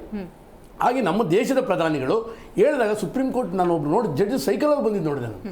ಅಂದರೆ ಯಾವ ರೀತಿ ಮಾದರಿ ಆಗುತ್ತೆ ಅಂತಂದರೆ, ಇವತ್ತು ಜೊತೆಗೆ ಸ್ವತಃ ಪ್ರಧಾನಮಂತ್ರಿಗಳು ಕೂಡ ಎಸ್ಕಾರ್ಟ್ ಕಾರ್ನ ಬಿಟ್ಟು 2 ಕಾರ್ ಹೋಗಿದ್ದಾರೆ. ಮತ್ತು ಅದೇ ರೀತಿ ರಾಜನಾಥ್ ಸಿಂಗ್ ಇದು ಯಾರು ನಮ್ಮ ಅಮಿತ್ ಶಾ ಸಾಹೇಬ್ರು ಎಲ್ಲರೂ ಕೂಡ.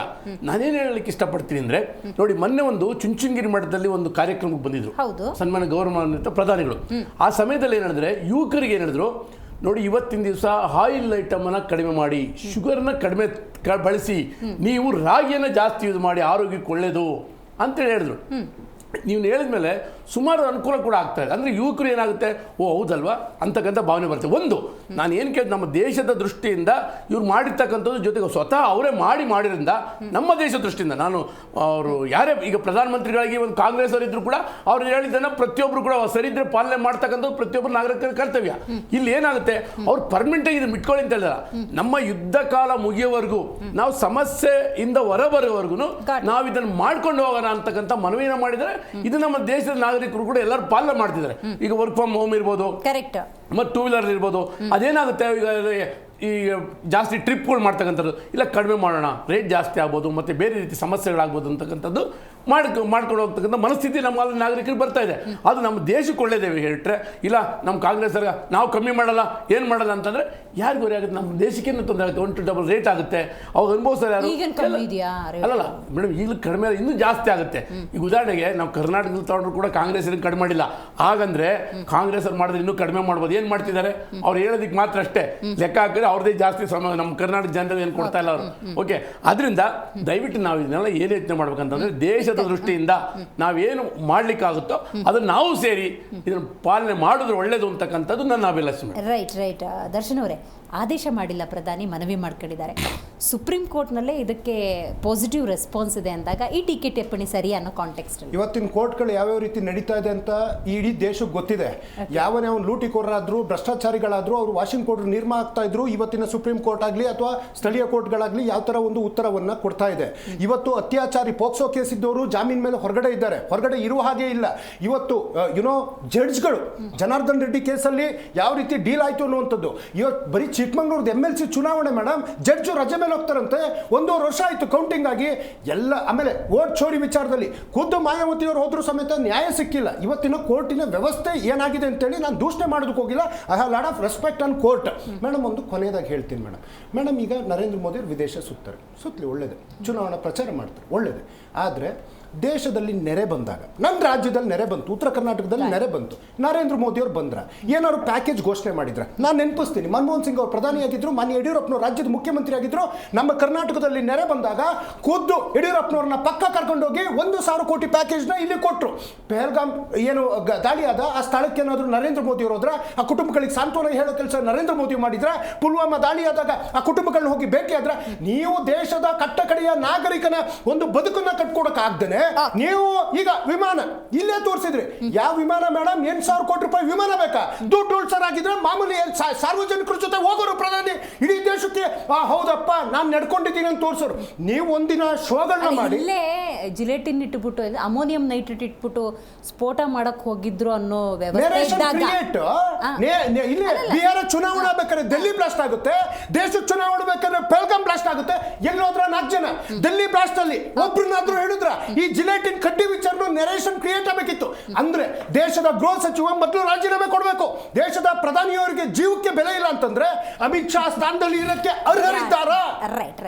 ಮೇಡಮ್ ಏನಂದ್ರೆ ಕೈಲಾದವ್ರು ಮೈ ಪರ್ಚ್ಕೊಂಡಾಗಿದೆ ವಸ್ತುಸ್ಥಿತಿ. ಇವರು ತುಂಬಾ ಪ್ರಯತ್ನ ಬೆಲೆ ಏರಿಕೆನ ಕಡಿಮೆ ಮಾಡಕ್ಕೆ ಇವರು ಪ್ರಯತ್ನ ಮಾಡೋರು, ಇಲ್ಲ ಅಂತ ನಾನು ಹೇಳಲ್ಲ. ಕೈಲಾದವ್ರು ಮೈ ಪರ್ಚ್ಕೊಂಡು ಲಾಸ್ಟ್ ಅಲ್ಲಿ ಏನಂದ್ರೆ ಆದಂಗಾಗಲಿ ಸಜೆಷನ್ ಒಂದೇ ಮೇಡಮ್, ಮಾನದಂಡ ಇದಕ್ಕೆ ಏನು ಬೇರೆ ಇಲ್ಲ. ಜನಗಳನ್ನ ಅವ್ರು ಇಷ್ಟಂತೆ ಬಿಟ್ಬಿಡಿ. ನೀವು ಧರ್ಮ ದಂಗಲ್ ಮಾಡಬೇಡಿ, ಬೇಕಿಲ್ದಿರೋ ಡರ್ಟಿ ಪಾಲಿಟಿಕ್ಸ್ ಮಾಡಬೇಡಿ, ಡೆವಲಪ್ಮೆಂಟ್ ಪಾಲಿಟಿಕ್ಸ್ ಮಾಡಿ ಅವ್ರ ಪಾಡ್ಗೆ ಅವ್ರು ಮಾಡಿದ್ರೆ ಖಂಡಿತ ದೇಶ ಉದ್ಧಾರ ಆಗುತ್ತೆ.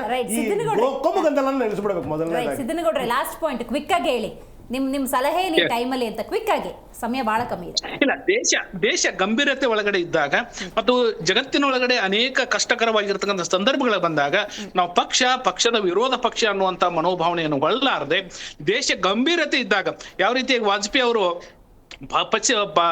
ಬಾಂಗ್ಲಾದೇಶದ ವಿರುದ್ಧ ಇಂದಿರಾ ಗಾಂಧಿ ಅವರು ಹೋರಾಟ ಮಾಡುವಾಗ ಯಾವ ರೀತಿಯಾಗಿರ್ತಕ್ಕಂಥ ಬೆಂಬಲವನ್ನು ಕೊಟ್ಟರು, ಮನಮೋಹನ್ ಸಿಂಗ್ ಅವರು ಹಣಕಾಸಿನ ವ್ಯವಸ್ಥೆಗಳು ಬಂದಾಗ ಅದಕ್ಕೆ ಬೆಂಬಲವನ್ನ ಕೇಳಿದಾಗ ಅಟಲ್ ಬಿಹಾರಿ ವಾಜಪೇಯಿ ಅವರು ಯಾವುದೇ ಕಾರಣಕ್ಕೂ ಕೂಡ ನೀವು ಹಿಂಸರಿಬೇಡ್ರಿ ಅಂತಕ್ಕಂಥ ಬೆಂಬಲ, ಫೈನಾನ್ಸಿಯಲಿ ಕ್ರಾಶ್ಗಳಾಗುವಂತಹ ಸಂದರ್ಭಗಳು ಬಂದಾಗ ಯಾವ ರೀತಿಯಾಗಿ ವಿರೋಧ ಪಕ್ಷದ ನಾಯಕ ನಡ್ಕೊಂಡಿರಂತಕ್ಕಂಥದನ್ನ ಅಟಲ್ ಬಿಹಾರಿ ವಾಜಪೇಯಿ ಅವರು ನೋಡಿ ಈ ದೇಶದ ಪ್ರತಿಯೊಬ್ಬರು ಕೂಡ ಕಲಿಬೇಕಾಗಿರ್ತಕ್ಕಂಥ ಗುಣ ಬಹಳಷ್ಟಿದೆ.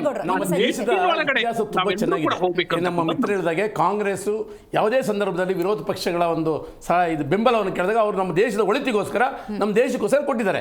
ಆದರೆ ಇವತ್ತಿನ ದಿವಸ ಕಾಂಗ್ರೆಸ್ ಅವರು ಪ್ರಧಾನಮಂತ್ರಿಗಳು ಹೇಳಿದ್ರು ಅಂತಲ್ಲ, ನಾವು ಯಾವುದು ಕೇಂದ್ರದಲ್ಲಿ ಸರ್ಕಾರ ಇದೆ ಅದೇನಾದರೂ ಒಂದು ಮನವಿಯನ್ನು ಮಾಡಿದ್ರೆ, ಏನಾದರೂ ದೇಶಕ್ಕೋಸ್ಕರ ಬೆಂಬಲವನ್ನು ಕೇಳಿದಾಗ ಕಾಂಗ್ರೆಸ್ ಸರ್ಕಾರ ಅದು ಇರ್ತಕ್ಕಂಥದ್ದೇನು ಈ ಥರ ಎಲ್ಲ ಈಗ ಮಾಡಿ ಅಂತ ಬಿಟ್ಟು ಇಲ್ಲ ಮಾಡ್ತಕ್ಕ ಸರಿ ಇಲ್ಲ ಹೀಗೆ ಮಾಡೋದು ನಮ್ಗೆ ಯಾಕೆ ಕೇಳಬೇಕು ಅಂತಕ್ಕಂಥ ಮನೋಭಾವನ ಬಿಟ್ಟು ನಮ್ಮ ದೇಶದ ಒಗ್ಗೂಟಿಗೋಸ್ಕರ ಅವರು ಕೂಡ ಸಹಕರಿಸಿದ್ರೆ ಒಳ್ಳೆಯದು ಅಂತಕ್ಕಂಥದ್ದು ನನ್ನ ಭಾವನೆ ಮೇಡಮ್. ದರ್ಶನ್ ಅವರು, ರವೀಶ್ ಅವರು, ತಿಮ್ಮೇಗೌಡರು, ಸಿದ್ದನಗೌಡರು ಕಾರ್ಯಕ್ರಮದಲ್ಲಿ ಭಾಗಿಯಾಗಿದ್ದಕ್ಕಾಗಿ ಧನ್ಯವಾದಗಳು. ಒಟ್ಟಾರೆ ಮಿತವೇದ ಪಾಠವನ್ನು ಪ್ರಧಾನಿ ನರೇಂದ್ರ ಮೋದಿ ಮಾಡಿದ್ದಾರೆ.